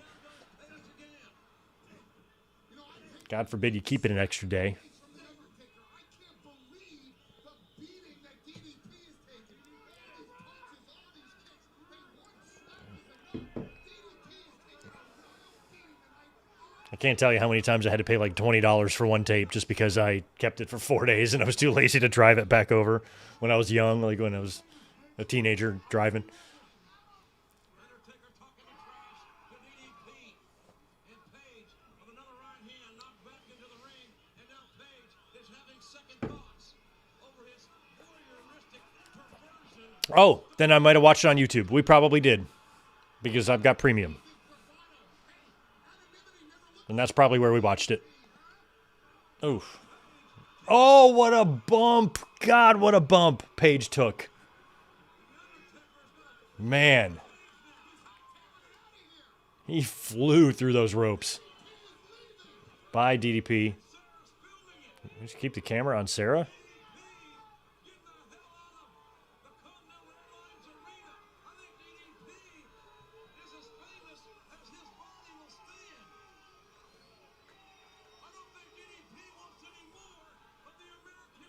Yeah, Zane, good point. I would have liked to see Kimberly come in, be a part of this. Why didn't they? Like, I'm curious, like, I don't know if maybe they made an offer to her and she didn't want to come in, or maybe she had one of those Time Warner contracts herself. Or maybe by this point she was divorced from DDP. I don't remember. But I would have loved to see. I can't believe they didn't bring her in. I thought she was amazing. Like, when she was in WCW's a Nitro Girl, I thought she was the hottest.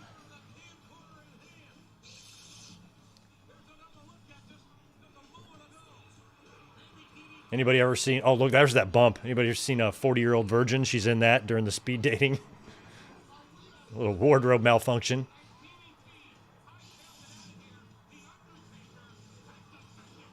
Now, something happens here with DDP and Taker. He eventually gets him in a cage, right? Is that at SummerSlam?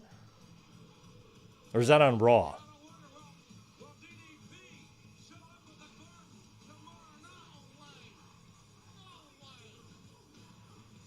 Look at Austin just waiting for Vince, pacing back and forth in the fucking garage. How you doing, Mr. Austin? How long does it take to get from Greenwich to here? I don't know, sir. He's a security guard. Take to here. What time? How long? About an hour and a half, sir. Ooh, hour and a half. I'm expecting Vince McMahon. I mean, I expect him any minute. Okay, sir. As soon as you get here, come back to my dressing room and tell me. I'm in the last dressing room, the last one on the left, number 4. Will do, sir. Last one on the left, number 4. It's emergency. I will let him know, sir. As soon as he gets here, I'll let him know you're looking for him.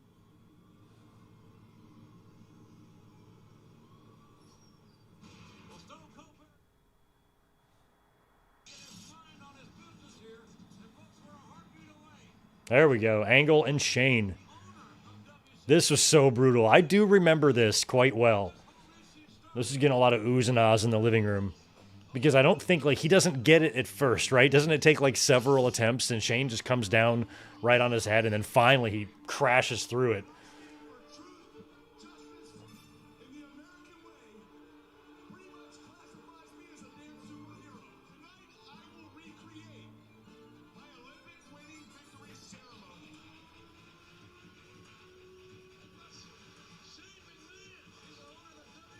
Aside from tournaments, if you eliminate tournaments, has there ever been anyone that's wrestled 3 times? Well, I guess this is a tournament.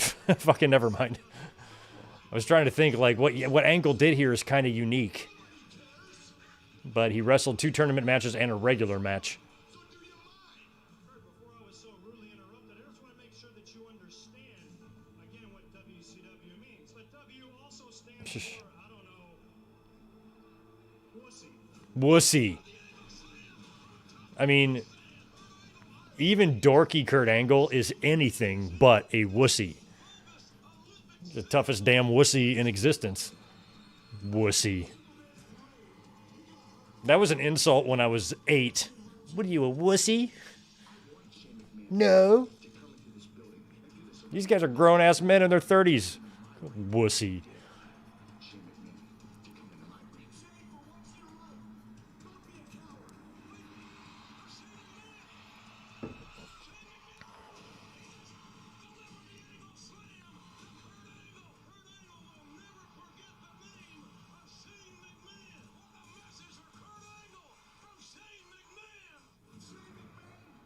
Since you happen to be from the main streets of Greenwich, I'm Kurt Angle.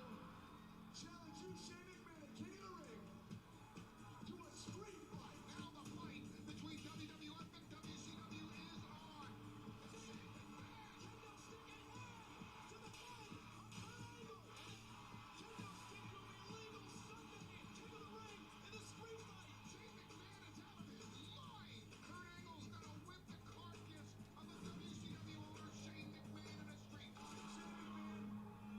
God, Shane always diving off stuff.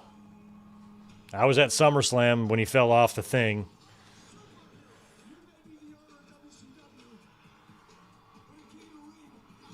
I wonder if Shane would like to take back the turtleneck from the night he bought WCW. And here comes the money.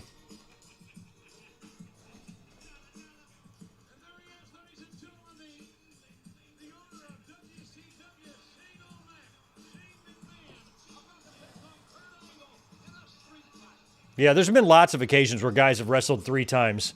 I kind of briefly forgot that it was a tournament. I was trying to think in terms of like pay-per-view, you know, and like if you eliminate tournaments, like on pay-per-view, how would you even do 3 matches with one person? But then I realized what I was saying. I'm like, oh yeah, that doesn't make sense. He's Kurt's kryptonite. I like it.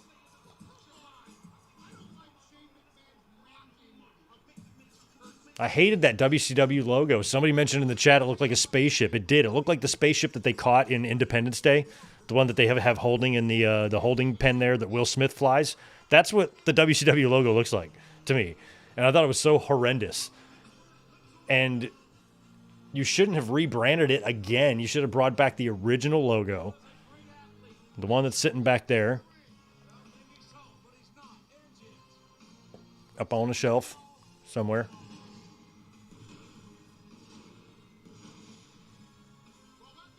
And have those shirts. Those shirts would sell at the merch stands. Even back then, I probably would have bought one just to have one.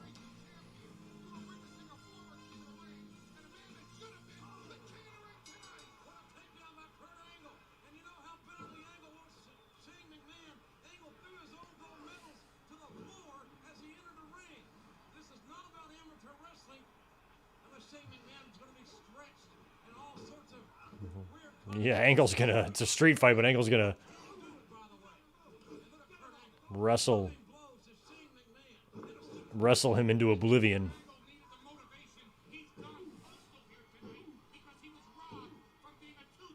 Okay, he's pissed. Yeah, Shane is to blame.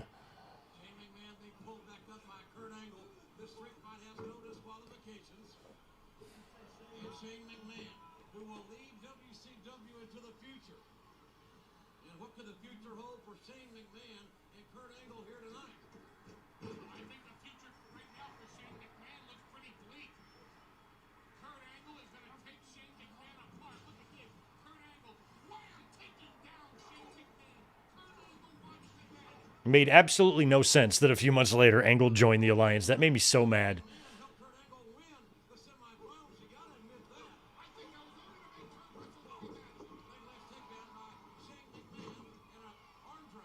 Oh, Angle's busted open.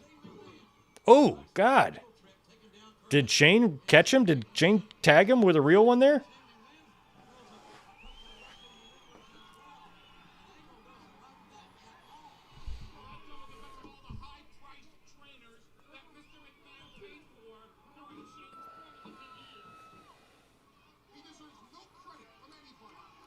Yeah, good question, Juliet. I have no idea when Here Comes the Money debuted.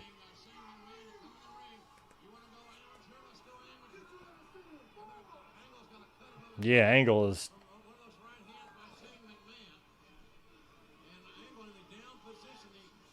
Yeah, I was just about to say, Zane, I was gonna check the community leaderboard. Number 1. You're always number 1 in my heart, Zane. Right on, yeah. New YouTube feature, we'll see. It kind of tracks it on his own. You don't have to do anything. Just have to say shit in chat and do whatever.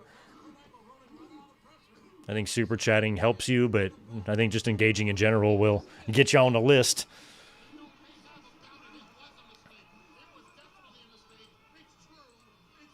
Good wrist by Angle into the slam. And Angle has been busted open at the hands of Shane McMahon and one of those right hands. Shane McMahon, we've seen him do some amazing things on those extravaganzas, and that was a belly-to-belly overhead throw to the owner of WCW. Shane McMahon has done these amazing, extraordinary things just to survive. But he's in the ring tonight with Kurt Angle, a real peed-off Kurt. Yeah, Angle looks a mess. Probably looks worse than it is, because we saw where the cut was. It was over on his forehead, so it's just kind of trickling into his eye, though. I've never really been in a situation where I've had blood running in my eye.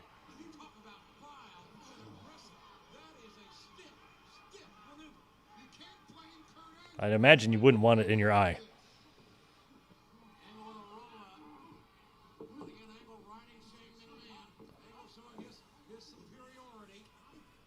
Three pyros for Kurt. Good point. Kurt gets 3 pyros.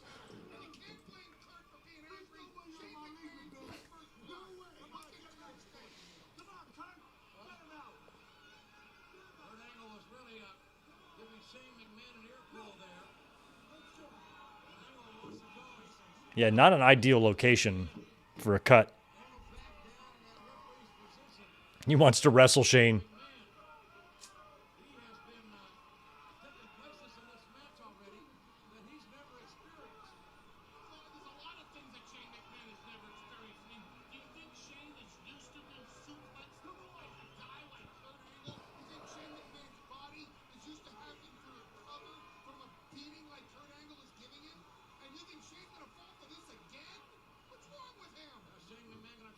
Oh, there you go. Smart. He just literally punt kicked his abdomen. That was quite the thud.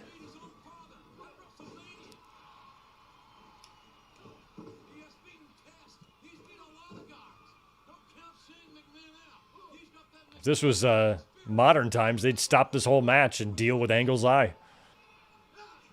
Now they're just like, yeah, just go for it. No black gloves on the referee. Oof, man, Angle could always just make his bumps look so natural, like he was really falling.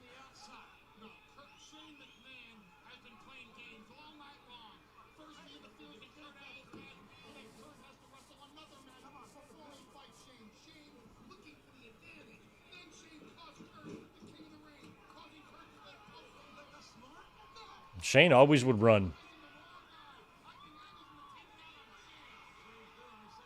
Oh! Man, that looked stiff. Yeah, where is he going?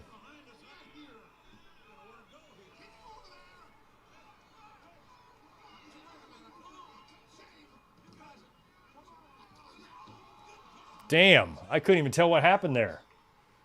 Shane flew off. The referee was in the way. Shane came flying off one side and then Angle fell. Yeah, what exactly happened? It was a flying elbow? Oh, clothesline. Okay. Angle didn't really need to sell that. That was a flop. A kendo stick.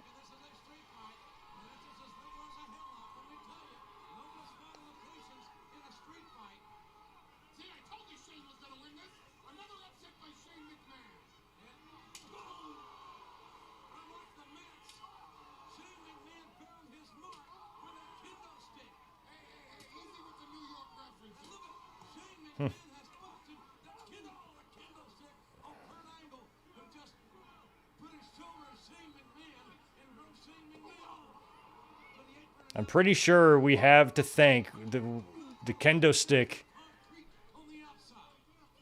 Who we have to thank for the kendo stick is the young fella in the 90s that traveled to Singapore and stole something or something, and under their laws, they cane you over there with like a Singapore cane. And it was a whole big thing, and I think we were trying to get him back and trying to avoid him being caned, and in the end, he had to take the lashes, I think. And then all of a sudden, ECW started having Singapore cane matches, and that's when Tommy Dreamer had to take a bunch of them, you know. And then they started making their way into pro wrestling, and now they're almost as common as a table or a chair. And I'm curious if the kendo stick would have become a thing without that news story. I'm sure kendo sticks have been used in the ring before, prior to that, in some form. But in terms of them being super common, it wasn't until after that, to the best of my memory. You certainly weren't seeing them in WWE or NWA or WCW prior to that. Maybe in Japan. I'm sure. With that shoulder tackle, driving Kurt Angle right into the steel sticks. Shane McMahon pulling out all stops. Shane McMahon's been a very busy guy in the past few days. I understand negotiating with Benoit allegedly, negotiating with Jericho allegedly, and now costing Kurt Angle the king of the ring, and now fighting Kurt Angle in a street fight. Busy guy. WCW was Busy guy. some underhanded negotiations from what I I mean, it would have helped if they had Bischoff, because they had Paul Heyman on the ECW side of things in the Alliance. So if it was like Bischoff, or if it was like Heyman and Stephanie, and then Bischoff and Shane. Those were like the four people in charge. That was your authority in the Alliance. A McMahon with each of the heads of the two companies. That would have helped, I think, legitimize it or help it feel like it was actually WCW and not just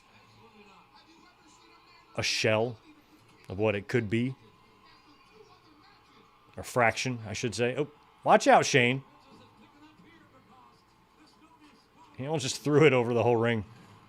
Yeah, get the trash cans, because that's totally normal to have under there. Man, Angle might be cut open above his head now. Oh yeah, the handicap sign.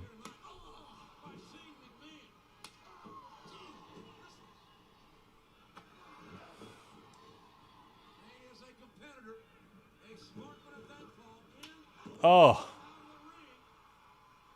that shot to Kurt Angle, Shane's going for a cover. and there it is, the cover made, and Angle able to kick out, Not just a right kick back to out, his knees. not just a kick out, but a reversal. A reversal by Kurt Angle. A reversal by the superhero. I'm glad you figured that out, because I'm sure I would have missed it. oh, missed. Shane McMahon's got Angle's ankle lock on the Olympian, and Angle down, and the aggressive kick right to the face of Shane McMahon. And Shane McMahon goes back to the weapon. Were you surprised at that? I'm gonna tell you what, Shane McMahon, this is a street fight. You can do anything you want. Oh, Shane McMahon's been in plenty of street fights. oh, nice DDT by Shane. I feel like he's got to go for the Shane McMahon scores to the Van Terminator or whatever. guarantee you. For somebody that doesn't have formal training, Shane McMahon is doing one hell of a job in staying step for step. I think a cash in tomorrow is maybe possible, but I feel like I'm hoping there's more to this. Oh man, that's a bad looking sharpshooter. Are you gonna? Okay, it's on, not terribly, but not great either. I feel like Seth Rollins could win the World Heavyweight title without the briefcase. So I feel like giving it to him and not LA Knight didn't make much sense. So the only way to make it make a little bit of sense in my head is if they were using this briefcase to get the other title on Seth. For example, if Cody faces Cena and beats Cena for the title, I'd love to see Seth come in and cash in on Cody. And then maybe they use that as a way to switch the titles on the two brands or something. I don't know. But if he just uses it to cash in it on Jay, I'm like, man, He could have just gotten a title match and won that way, but whatever. Seth's character is probably going to want to take care of business as soon as possible. So he might see an opportunity tomorrow. We'll find out. We'll be here to talk about it too. Review after the show.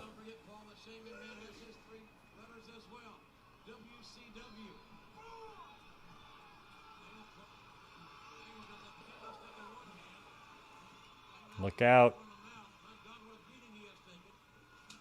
Oof. Oh, I think the referee caught one.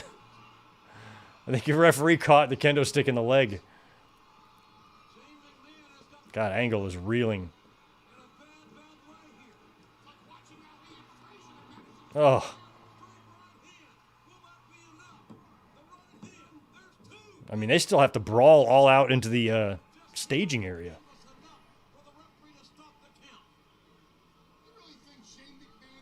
Edward, no. I'm hoping the drafts are a thing of the past. I think they've kind of already moved some people around, and with Aldis and Pierce and transfer windows and things like that, I think they can probably make the moves they need without the need for a draft. Because what's the point of holding a draft when a lot of the people wind up getting drafted to the brand they're already on anyway?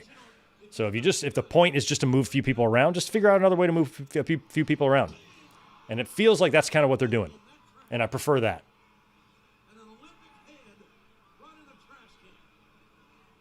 Ugh. And like I said, maybe Rollins winning the briefcase is a way to start swapping some titles.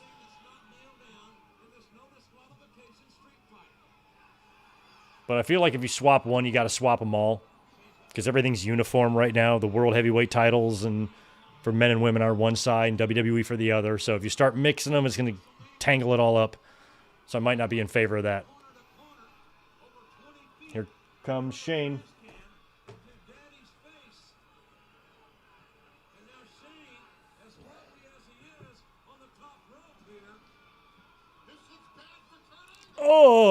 Oh, that is crazy. I didn't know. I forgot Shane was doing shooting stars.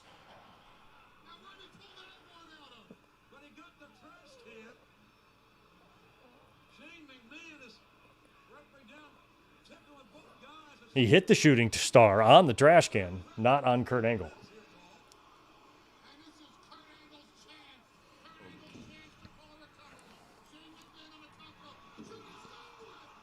Oh, he might have missed altogether.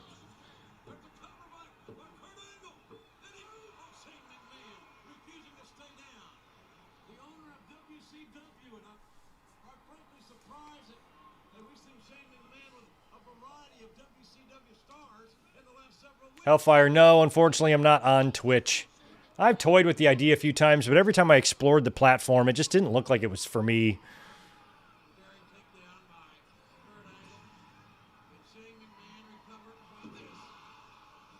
So I ultimately stayed away from it.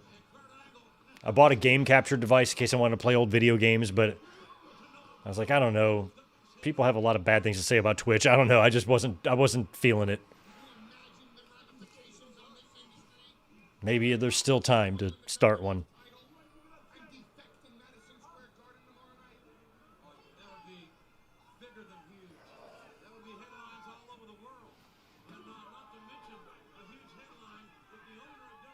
A lot of guys are doing shooting star. Billy Kidman had a good one. Mark Marrow had a good one. And all came before Shane and Brock.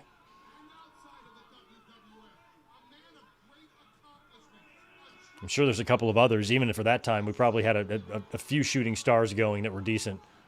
But yeah, Billy Kidman and Mark Marrow come to mind.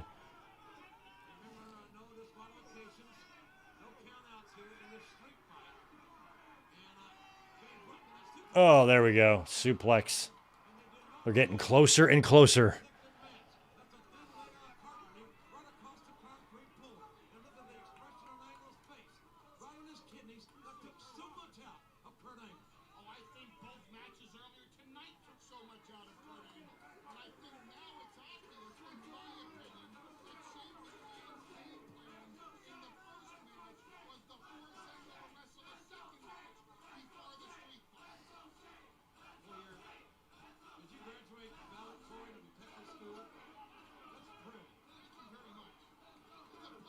That is a is that a light?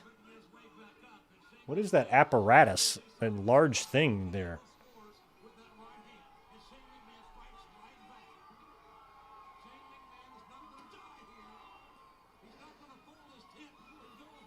Now, this is a no holds barred match, not a falls count anywhere match. Oh, that's part of the. I was like, what was that thing? That's part of the. Ooh, the leg of the giant chair.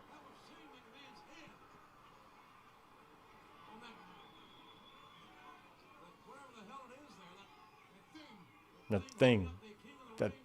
The thing hanging from it. Oh, man. Angle just falls. And here we go. Now, do they know which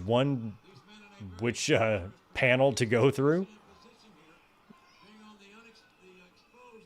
Oh, no. Oh, God. Damn. He just landed right on his head. I don't think he gets... How many does it take? I don't think he gets it on the next one either. Oh, this is just brutal.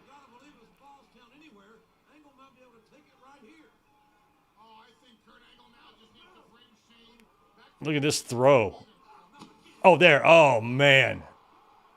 I thought it took more than that, but that was crazy. Jesus.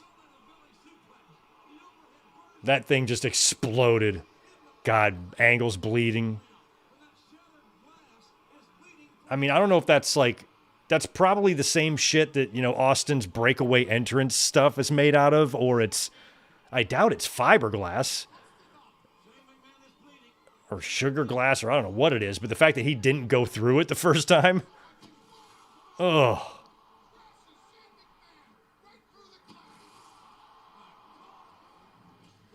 Oh, my God. Brutal. Look at the blood all over Shane. Oh, he's going to come through it this way, too? Oh, okay. That's why. That's why I didn't think he got it on the second try. There's more. I didn't realize there was more. Blood stains on the glass. I forgot he goes through two of them. Oh, Shane. Those two misses. Oh, look at his face. Oh, again.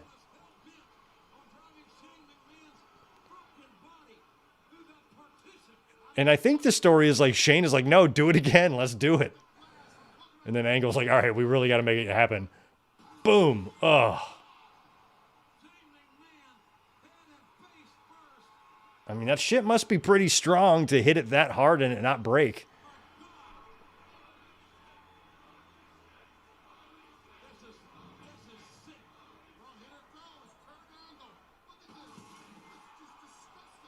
That's just disgusting. That's such a good-looking bump here, like him coming through. Oh. You got to get him in the ring. God, Shane is all cut up from that. Like, it's got to be real-ish glass.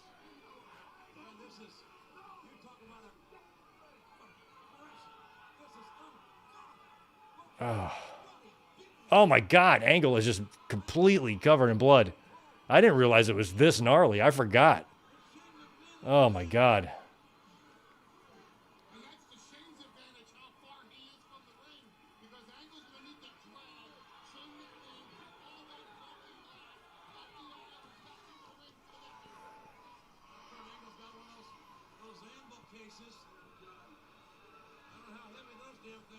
Oh, he's going to use that as a maybe a stretcher.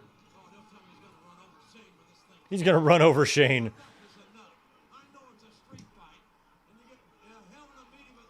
God, that blood all over the pavement. My God, that's just...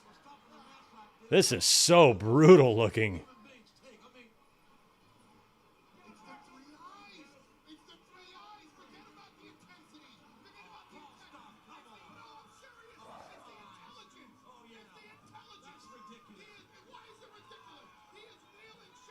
Huh.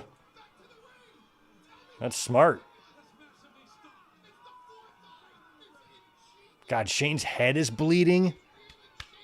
You know?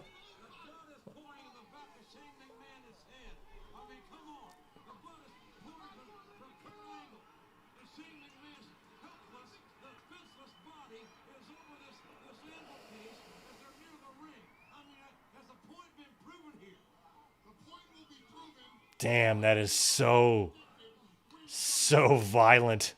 Is Shane wearing a thong? What is it? She's got that glass sticking in him. This CM Punk would not like this match. We don't do that here. We don't do that type of stuff here. Is he going to kick out? He is. I was about to say, is he going to kick out? Of course he is. Shane O'Mac. Blood in the ring.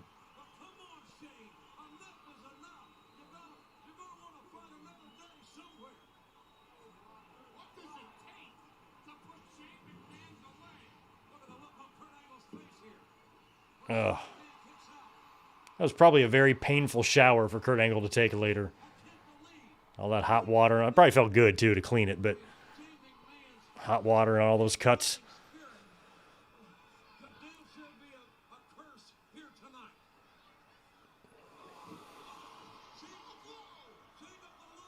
No, I don't think that's a tooth. That is a piece of that glass. That shit's all sticking in Shane's gear. Oh. Ooh, Shane caught him right in the mush. Might be a tooth now. And an angle slam. That is crazy.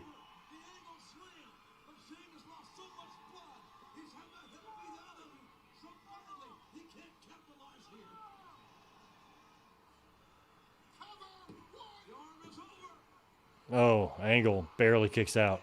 Shane's giving Angle the fight of his life. It was as close as it gets, and now it's my opinion that the first man to his feet will emerge victorious in the street fight. How much left do these two men have? They've given it all to us here. Angle's third match. Angle's Whoa. going to go for the ankle lock. Shane tried to counter, but to no avail. Slingshot. Not my favorite move. Shane McMahon all the way to the ring post. There's blood everywhere against I'm not a fan of the slingshot.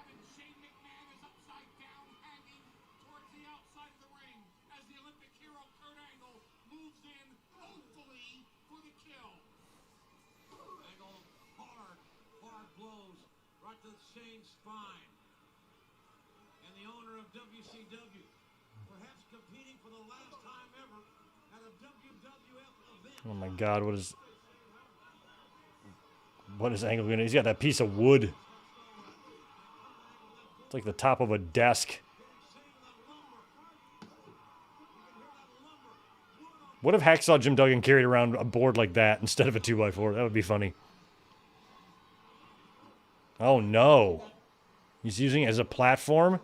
I was thinking Angle slam him off of it. God, that's so dangerous. That could easily give way. Look at the referee holding it.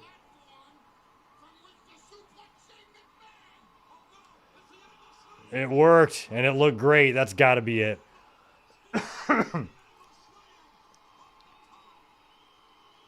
God, ain't Shane's twitching. Fans love it.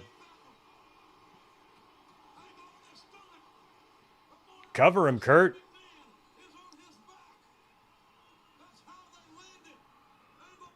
Super angle slam off the wood. And that's finally it.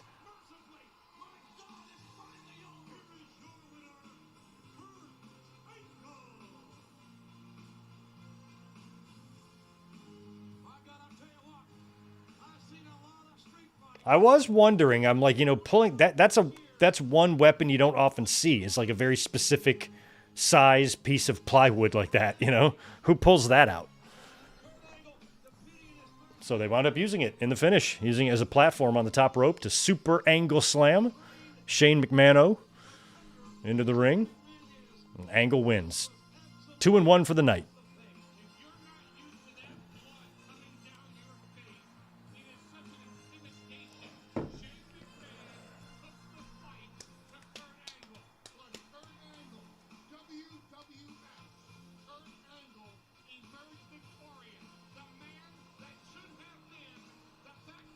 Ew, Shane's got blood in his eyes.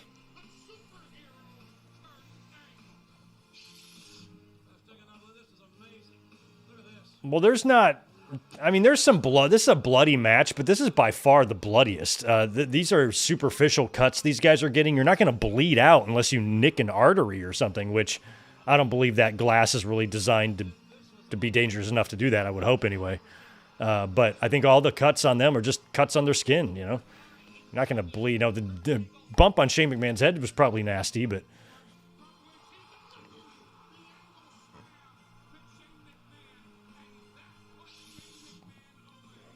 We've seen far worse blade jobs where the blood loss winds up entering dangerous level, you know. I will be losing a pint of blood tomorrow when I wake up. I gotta go drop a pint. And it'll probably be more than what Shane McMahon bled out here. I'd be willing to bet. He didn't come anywhere close to a pint of blood. But those bumps, what was it? A grand total of, I want to say 5, right? 2 for the first panel, and they had 2 fails on the second panel, and then got on a third one. So I think that was 5 total bumps that he took into those. I guess that's why they call it window pane.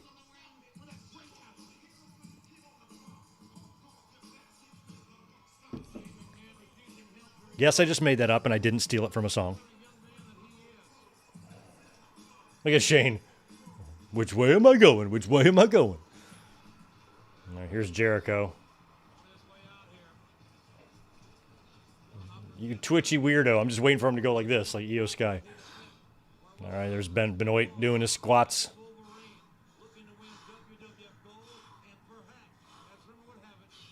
I absolutely cannot believe you did what you did. No, what's interesting is this is pretty much the anniversary of when he did what he did. This show was what, June 24th, 2001? I think the whole entire Benoit murder stuff in 07 took place over like June 22nd through 25th, something like that. Oh, Brawler. You got to go out for your match.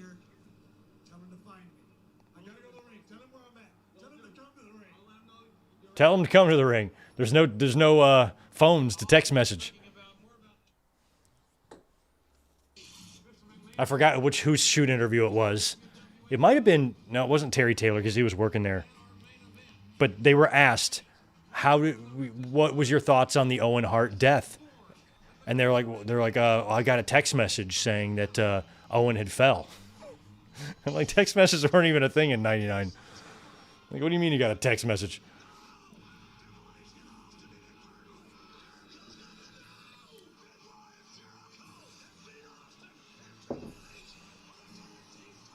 That was such a great match. I wish Benoit and Jericho would have had a longer run.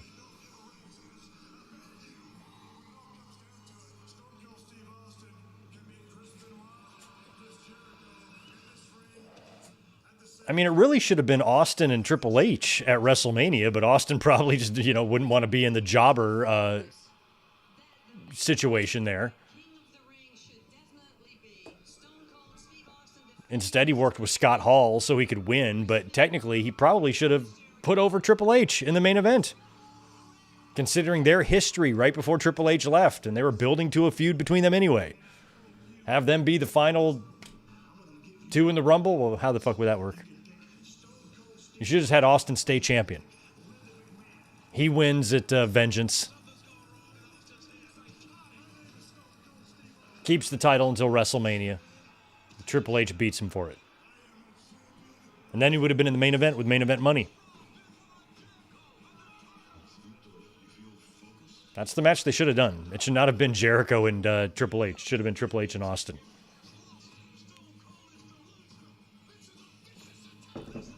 Triple H and Austin, Rock and Hogan.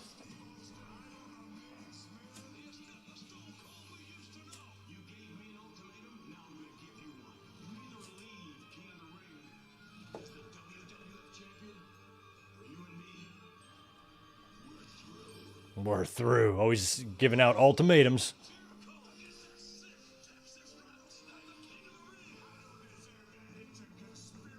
Nokia's could do it by 97. I still don't think people were doing it. Not everybody even had phones. I did have a phone actually in 97. I had one for like most of the year and then I got rid of it. But still for the most part, man, I was living those times. Nobody had phones. I mean, sometimes you'd have one, but you weren't on them the way you were now. And if text messages existed, I guess wrestlers, were maybe more likely to have cell phones than general public, but still, I think they were just misremembering. And they did not receive a text message about Owen Hart.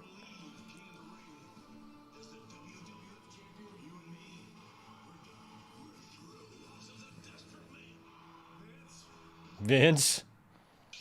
Austin cannot lose the love of Vince McMahon.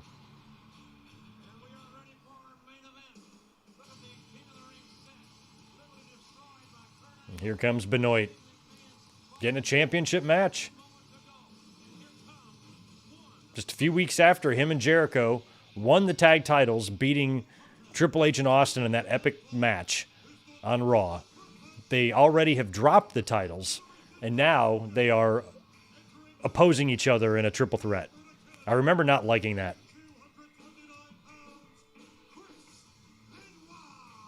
I loved Fink's Benoit introduction. Benoit.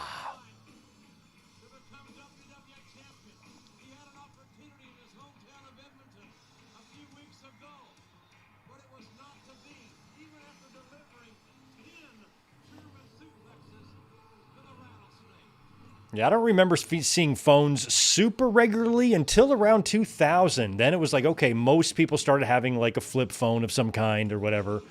And I had one in 97, and some of my friends had one in like 98 and 99, but they were still pretty rare. And I certainly, and I graduated in 95, 30 years ago, literally to the day.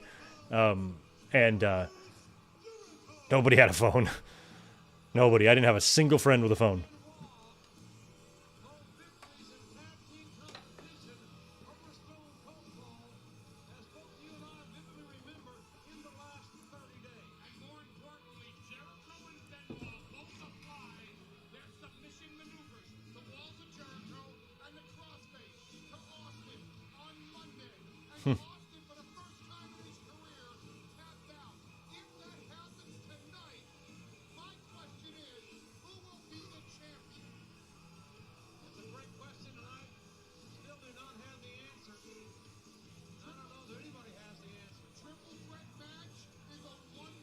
I think my first cell was in 2001, I think. And it was a flip phone. It was a Kyocera, I think. And I think I have every phone I've ever had. They're all packed away in storage. I might be missing one somewhere, but I think for the most part, every cell phone I've ever had, I still have, except for the iPhones. I usually sell those or trade them in or whatever, but the old ones, I've got like a BlackBerry. I've got all that shit still. Look at him. He's so worried about Vince. Are you coming out, Vince? Are you here yet? Dude, you're in a championship match against two opponents. And as we learned from Scott Steiner, you only have a 33 1/3% chance if you are not a genetic freak and you are normal. That's as high as your chances are going to get, no matter what other type of math you try to do. So if you're going to be distracted worrying about Vince the whole time, you got to probably deduct a good 12.5%, which would put him winning now at about 20 and 8/3%. So not good.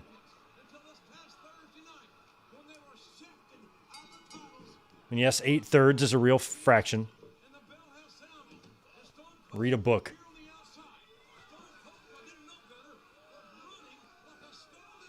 Scalded dog. So, I know it's kind of 30 years too late to ask this question, but when JR says scalded dog, does he mean scalded like scalding hot water, or scolded like I'm scolding you? Because if there are people out there scalding dogs, I'd like to know their names and addresses, please. Because I would like to pay them a visit. So who is scalding dogs is what I want to know. And why would that be a thing that JR is familiar with? Now, scolding a dog, that's another thing. Dog shits on the living room coffee table, you're going to scold him. but you're not going to scald him. Ugh. Even though Jericho and Benoit were double teaming Austin, let's not forget one thing. But this is every man for himself. Jericho and Benoit, each one of being the WWF champion. Those white knee braces on Austin, they stand out. He doesn't use those much, does he? I think they're ganging up on Stone Cold Steve Austin. I think they're willing to double team the man. I think Stone Cold Steve Austin, more so than Muhammad Ali, more so than Mike Tyson, is the most persecuted champion in the history of sports. Well, I don't know how many folks are going to get to agree with that. Rather a bold statement, but in any event, Austin, Jericho, and Benoit. Remember, 3 men. First man to score a pinfall or a submission wins the match and becomes WWF champion.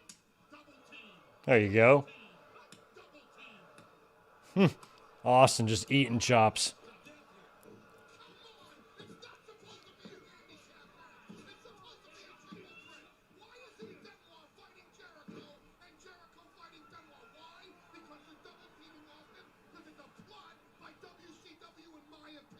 I certainly would assume that it is because of the threat of the Texas rattlesnake. And his reputation certainly precedes him as a WWF champion. I do remember having the memory of not really loving this match. And there you see Benoit pulling I mean, I think it goes kind of long. And I remember even like the build, I just wasn't really happy with this particular main event for a pay-per-view. It just felt like things I wouldn't do. I would have kept the tag titles on Jericho and Benoit for longer to start with.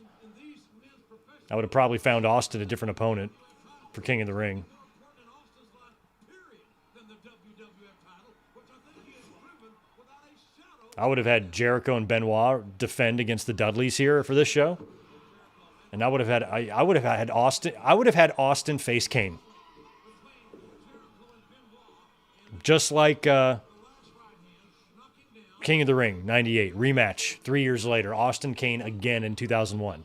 They were just on opposite sides of feuds with the Brothers of Destruction and two-man power trip angle. Austin was feuding primarily with Taker while Triple H was feuding with Kane. Triple H is now hurt. I would have kept the tag titles on Benoit and Jericho, had them defend the titles here at King of the Ring against the Dudleys or somebody else, and then Kane, who teamed up with Spike Dudley earlier, I would have had him in the main event here against Austin for the title. That's how you rebook the 2001 King of the Ring. It's every man for himself. The WWF title is on the line here. Stone Cold. And then you're going to still have Booker T come out and help Austin. Or help whoever he helps. I think he injures Austin. Trying to eliminate Benoit. So it's weird how that all happened because he originally attacks Austin here, but then Austin winds up teaming up with him after all. So WWE creatively just didn't seem like they were thinking that many steps ahead. They were already seated their pants by this point.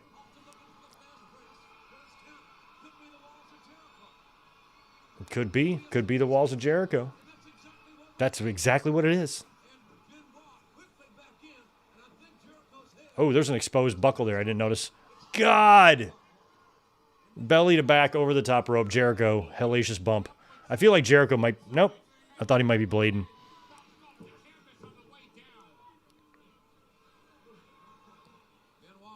Yeah, Juliet. I thought so too, but he says scalding.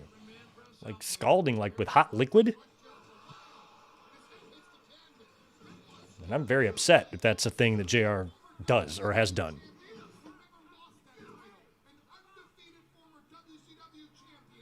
You scald my dog, it'll be the last thing you ever scald. The last thing you ever do. It'll be the last breath you take.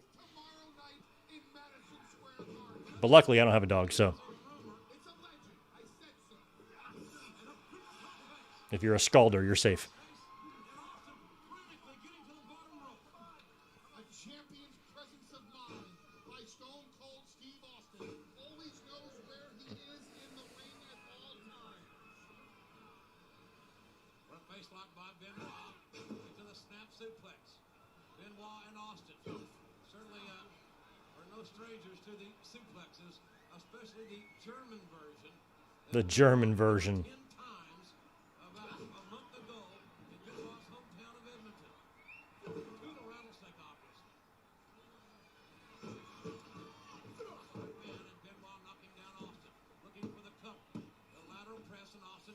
his legs free, able to kick out one more time, and again Austin kicking out before the 3. The leverage belongs to Benoit. Now Benoit really Man, I don't even know what if I was presented with the choice in some weird universe of continues to deliver the beating. removing from history one situation, either the Owen Hart death or the Benoit murders, that would be a really difficult decision to make. Full head of steam. Austin sidestep for Wolverine, looking right over the top. And Austin is taking a hell of a pounding here in the early going from both Jericho, who's on the other side of the ring, and he's If neither of those situations happen, I'd be interested to see like what the business would look like. Probably not much different. Austin just telling Benoit As tragic as those situations were, WWE virtually didn't miss a beat. Dominic Redneck Wayne. Benoit come back in the ring. It has come down here now to a one-on-one matchup. Austin and Benoit for the WWE. Austin and Benoit. Benoit still hurting on the outside. Now, if I remember right, Benoit, this is going to be his last match for a while, right? He's injured, I think. And, or unless it happens on the week after, I forgot what We Are Pro Wrestling told us earlier. But when he comes back on Raw. And I think they might have even been in Canada, and he gets like a hero's welcome, but he turns heel, right?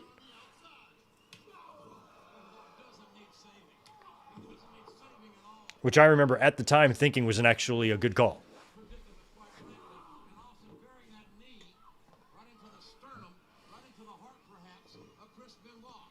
And now Austin looking for the cover. And Benoit says not today. And Benoit's here for revenge because Benoit got beaten by Austin, and Benoit's on the hot town of I have ribs in the oven, and I can smell them. It's making its way through. I put them in right before we went live. I'm going to cook them for about 3.5 hours. They're smelling good. Mr. McMahon was in Edmonton. Mr. McMahon is not here tonight, even though he's allegedly on his way from Connecticut over here to Jersey. Oh, he'll be here. Oh, he'll be here. Has to be here. How can he not make it in time to save the WWF from a potential situation like this? And Austin Oh, saw Jericho getting up out of the corner of Austin's eye, ran the two Chris's right together. You got to admit that was smart on the half of the Rattlesnake. You have to admit the Rattlesnake is thinking right now. Nobody ever said that Austin wasn't cagey. Austin poking away at Benoit, and now dropping all his weight right across Benoit. I don't know how much more punishment Benoit can take. Austin certainly in the driver's seat here, and it looks as if Stone Cold is well on his way to retaining the WWE title. Oh, I hope so. Look at this Benoit. yeah, was that on Jericho there? Was that hard way? Because it looks like the placement of that cut doesn't look like where you would typically blade. Nope. There we go. Oh, Earl's down. Oh, Benoit hit a stunner on Austin. That's crazy. Oh, now he's got him pinned. Man, the referee might be busted open. Oh, there's Earl counting. Ooh, Austin barely kicks out. A 6 count for Jericho. The referee down. Got an official 2 count. Benoit with a 2 count on Stone Cold. I don't care if Austin was down for 100. It only counts what the referee counts. Referee is still down. Benoit has Austin's WWE Championship. Oh, belt to the face. Turn around, referee. My God, how long is this match? How the hell does this match go another 20 minutes? Jericho saw the 3 coming down. Austin's ass Long-ass match. I feel like it's already been going for 10 minutes. Or 12. Benoit's head. He tried to block it, and Benoit, but his head went right into the ring post. Pick up the bones here. There's the cover. He's got it. Oh, kicked out. How close can Jericho be? Jericho now opening up on Stone Cold. Frankly, Stone Cold has taken a hell of a beating in this matchup thus far tonight. Wow. And now Austin. Austin. Trying to pull the walls of Jericho.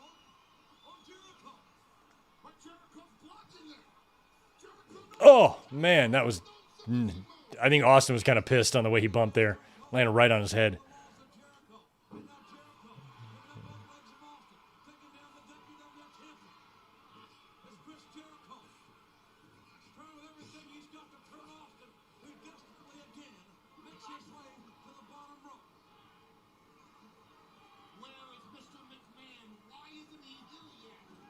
Why isn't he here yet?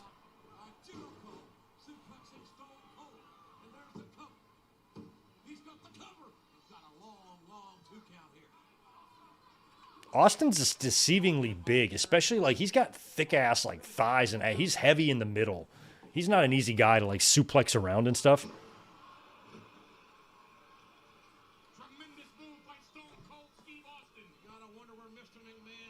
He's like a lead ass.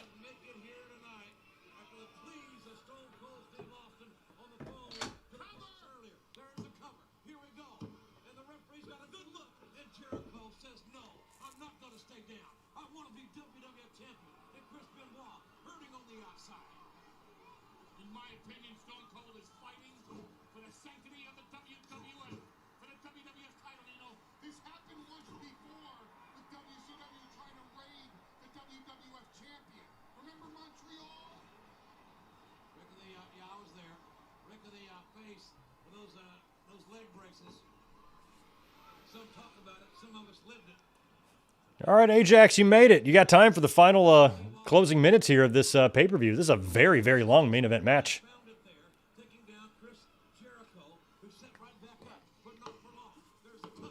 I haven't checked to be sure I'm synced up.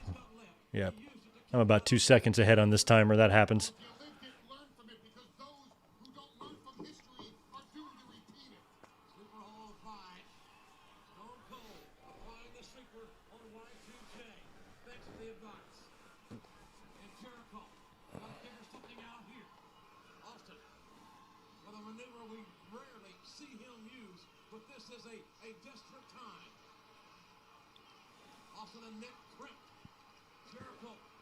Yeah, my timer might be a little off. There wasn't a plugin that I really liked for a timer, so in order to make the timer for this type of thing, I had to create a video of a timer and then shrink it down and kind of put it there.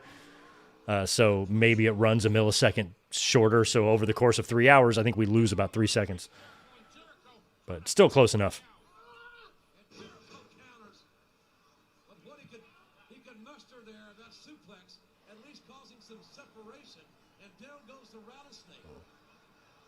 Here, I'll go ahead and fix it. Good news is I can fix it. Boom. There we go. Now I'm perfectly synced.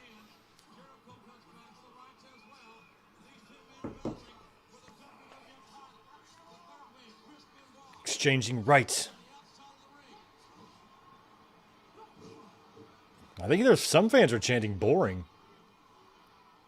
I definitely think this match went way too long. Austin is spaghetti-legged. I don't think this match needed this much time.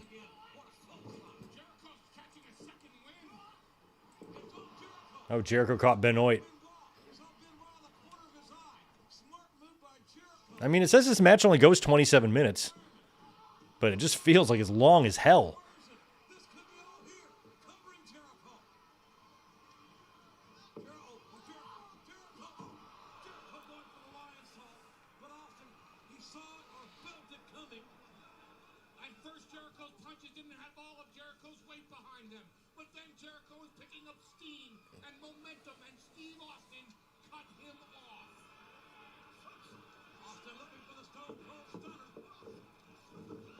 Thesz press. No, he did not get any elevation at all on the Thesz press. You're Benoit with a chair. Hey, it's triple threat. Whatever. Oh, man, he cracked Jericho. Oof. I'm guessing that Benoit has already took the bump that they show in the videos all the time when it related to him.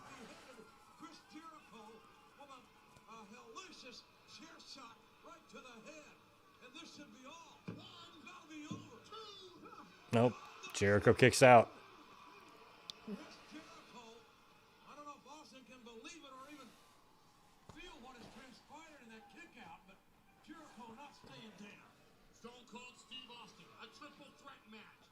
WWF Championship tonight, Sunday, June 24th. Could this be the end of Stone Cold? It all started at the King of the Ring in '96 with a Texas rattlesnake. He knows Yeah, there's no turnbuckle on that one, I don't think. WWF title of the King of the Ring. What is Austin doing? Jesus. This is a crazy bump for Austin. Oh. Austin doing that bump. He wasn't able to do that until he got that surgery. From the pile driver up until he got injured, you'd never see him doing that. I think that the surgery kind of fixed him. But even after the surgery, that fusion, that is a crazy bump. Top rope superplex. Austin always just looks like he's hurting everywhere.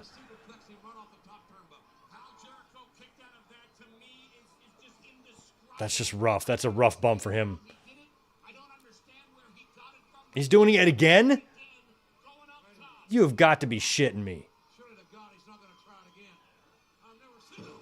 All right, that one was a little better to where that one probably wasn't super painful, but man. God, the crowd's not even reacting to these superplexes. I remember when Austin came back in late 2000 after that surgery to do the Rikishi thing. I remember when he was getting in the ring. He even had a match, I think, early on in his return with Benoit on Raw. And I remember thinking, I'm like, oh, this looks like Steve Austin of old. This looks like 97 Steve Austin. He dropped some weight. He was kind of bumping around the ring like he was before he got pile driven by Owen. And that surgery really helped him.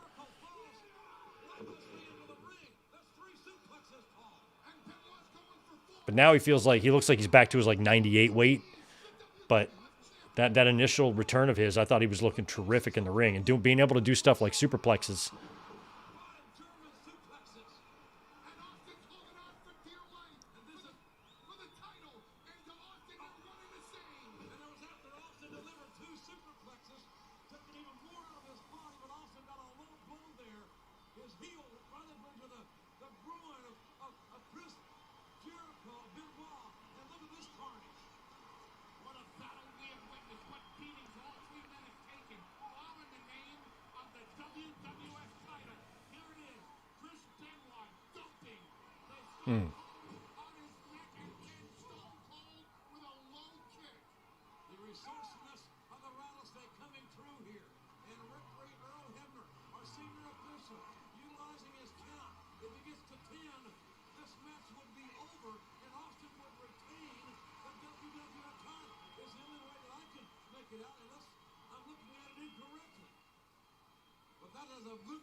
Oh, man.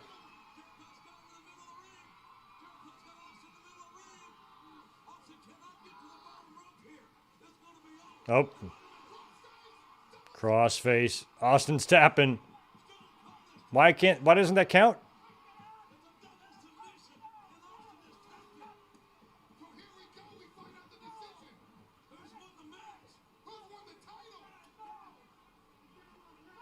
There's not going to be a co-champion?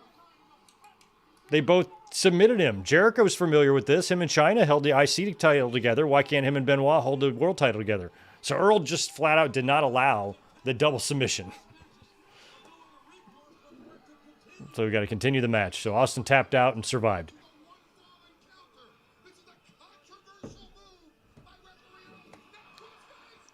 Crossface on Jericho.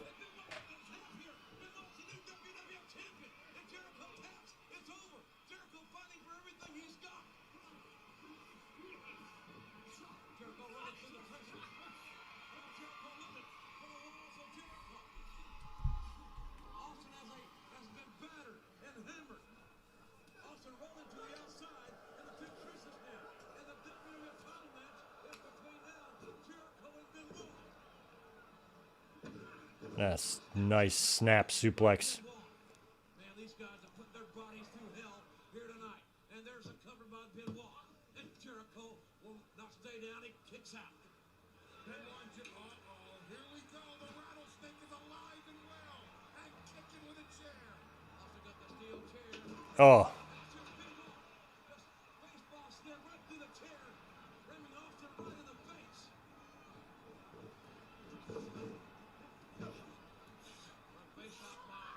Wow. Wow. Oh. Did Jericho clothesline himself over the top? Jericho, the only man left in the ring. The WWF champion Stone Cold got that chair shot right to his face. Oh, look at who's here. It's Booker T from World Championship Wrestling. What is he doing here? He's the WCW champion. What is he doing here? It's almost as if WWE bought WCW or something. Oh, wow. Ooh, Austin. That was a rough landing. Apparently, Austin did get injured there. Got Booker some early heat.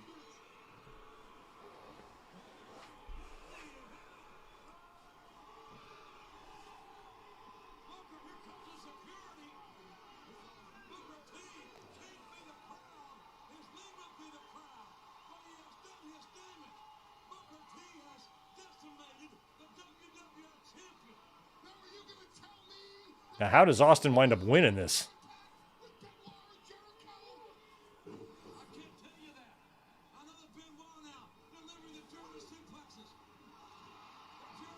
Oh, there we go. These guys have wrestled so many times, and now this match basically is for the championship here, the world title. It's the closest thing to a one-on-one world title match I think they would get. How did they never run this back when Jericho was world champion? How do we not get a Jericho defending his title against Benoit match? In like 2002, before WrestleMania.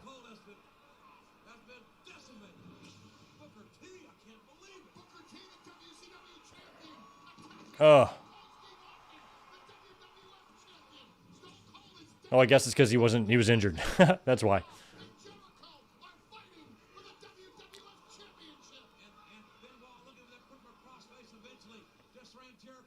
Yeah, we just talked about that. Benoit came back later in 2002 after Jericho had already held the title.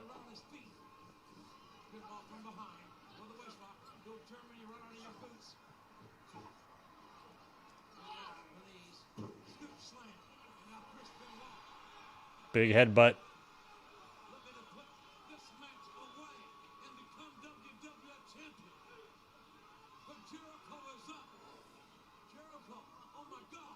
Jeez.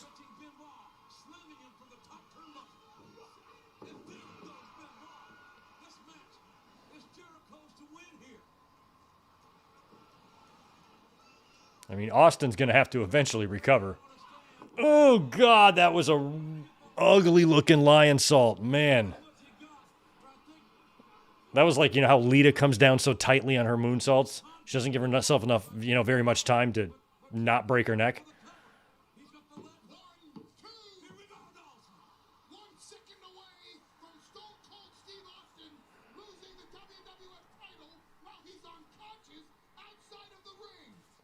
Oh, it was his hand that he injured on that? Okay.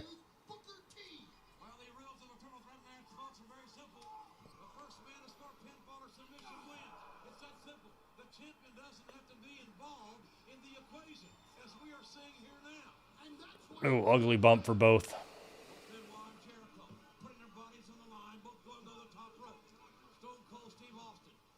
So what was the point of Booker T coming out? To just fuel the rumor that one of these guys is sold out to WCW? A WCW guy coming out to seemingly help one of them by taking out Austin? Austin's still not moving. Oh! Little top of the table right to the booty. Right to the bottom. And the small of the back.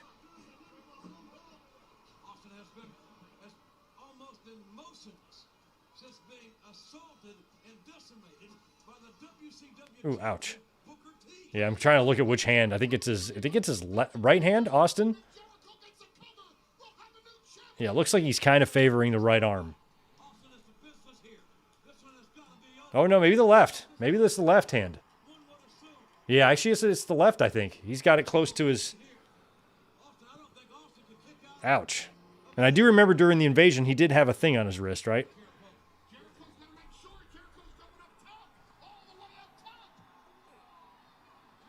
Oh.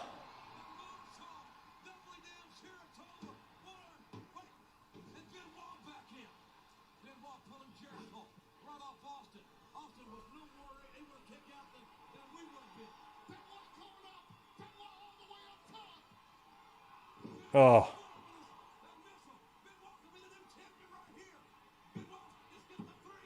Nope. Jericho stops him.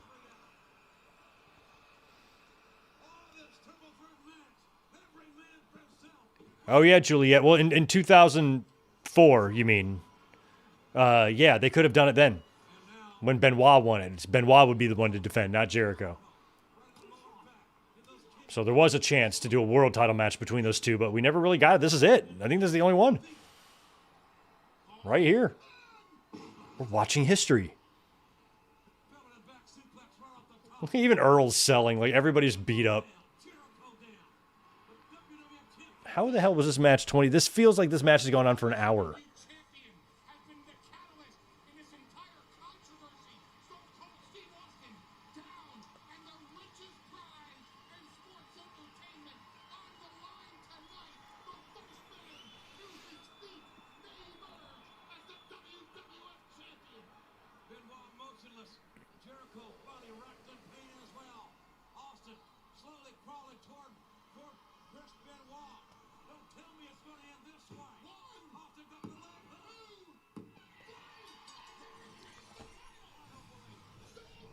And Austin survives.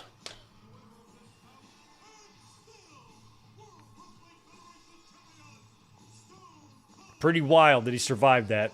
Broke 3 vertebrates in his back. Busted his hand. Lost a finger. Knee brace is a mess. Jericho's bleeding. Benoit's about to be out for a year. This match is painful. Like, it's legitimately, like, painful to watch and painful for everybody in it. Everybody got hurt. And it was a pretty lackluster main event for a pay-per-view, in my opinion. The match was super long. And another victory for Austin.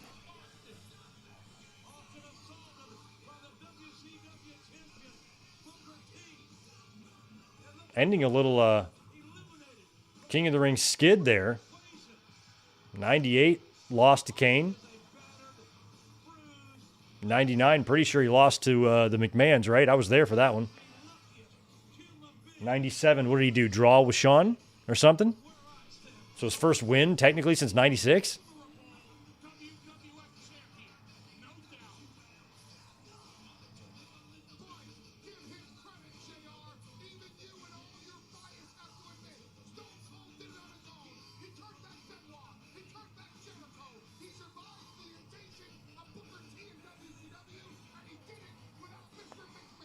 No, not injury that would keep him out, but like he was busted open. It looked like it was Hardway, too.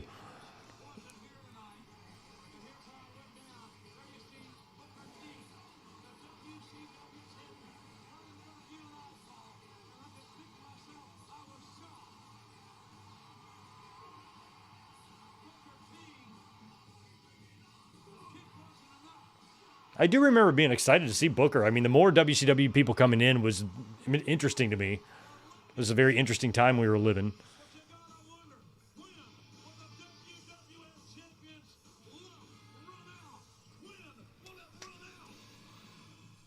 All right. Last one to do is King of the Ring 2002. Maybe we can get that done before the month of June is over. Otherwise, we'll save it. But that makes just about every King of the Ring now that we have done on this channel. So that is pretty awesome. We did it. Thanks again, guys, for hanging out with us tonight. This was a very fun one to watch. We're going to be back at it again. 3 days of streaming in a row here. We're going to be back tomorrow night. I was thinking about doing a Raw watch-along, but we're going to do a review instead because there's going to be a lot to talk about, and I should make some notes and be prepared to, kind of have a podcast type of thing. So I don't want to be dicking around watching it and, not paying that close of attention and that type of thing. So the plan tomorrow is to do a review. I will throw up a link tonight. That will be my homework. So join us tomorrow night immediately after Raw goes off the air, and we'll talk about whatever we see between Jey Uso and Gunther in that championship match. If we get a cash in or not, we'll also elaborate more on Money in the Bank. We'll talk more about R-Truth and any other wrestling news that's happening. We will be talking about it tomorrow night after Raw. So thanks again, guys, for being here tonight, and I'll be catching you in about 24 hours from now exactly tomorrow night. Have a good evening. See you soon. Peace.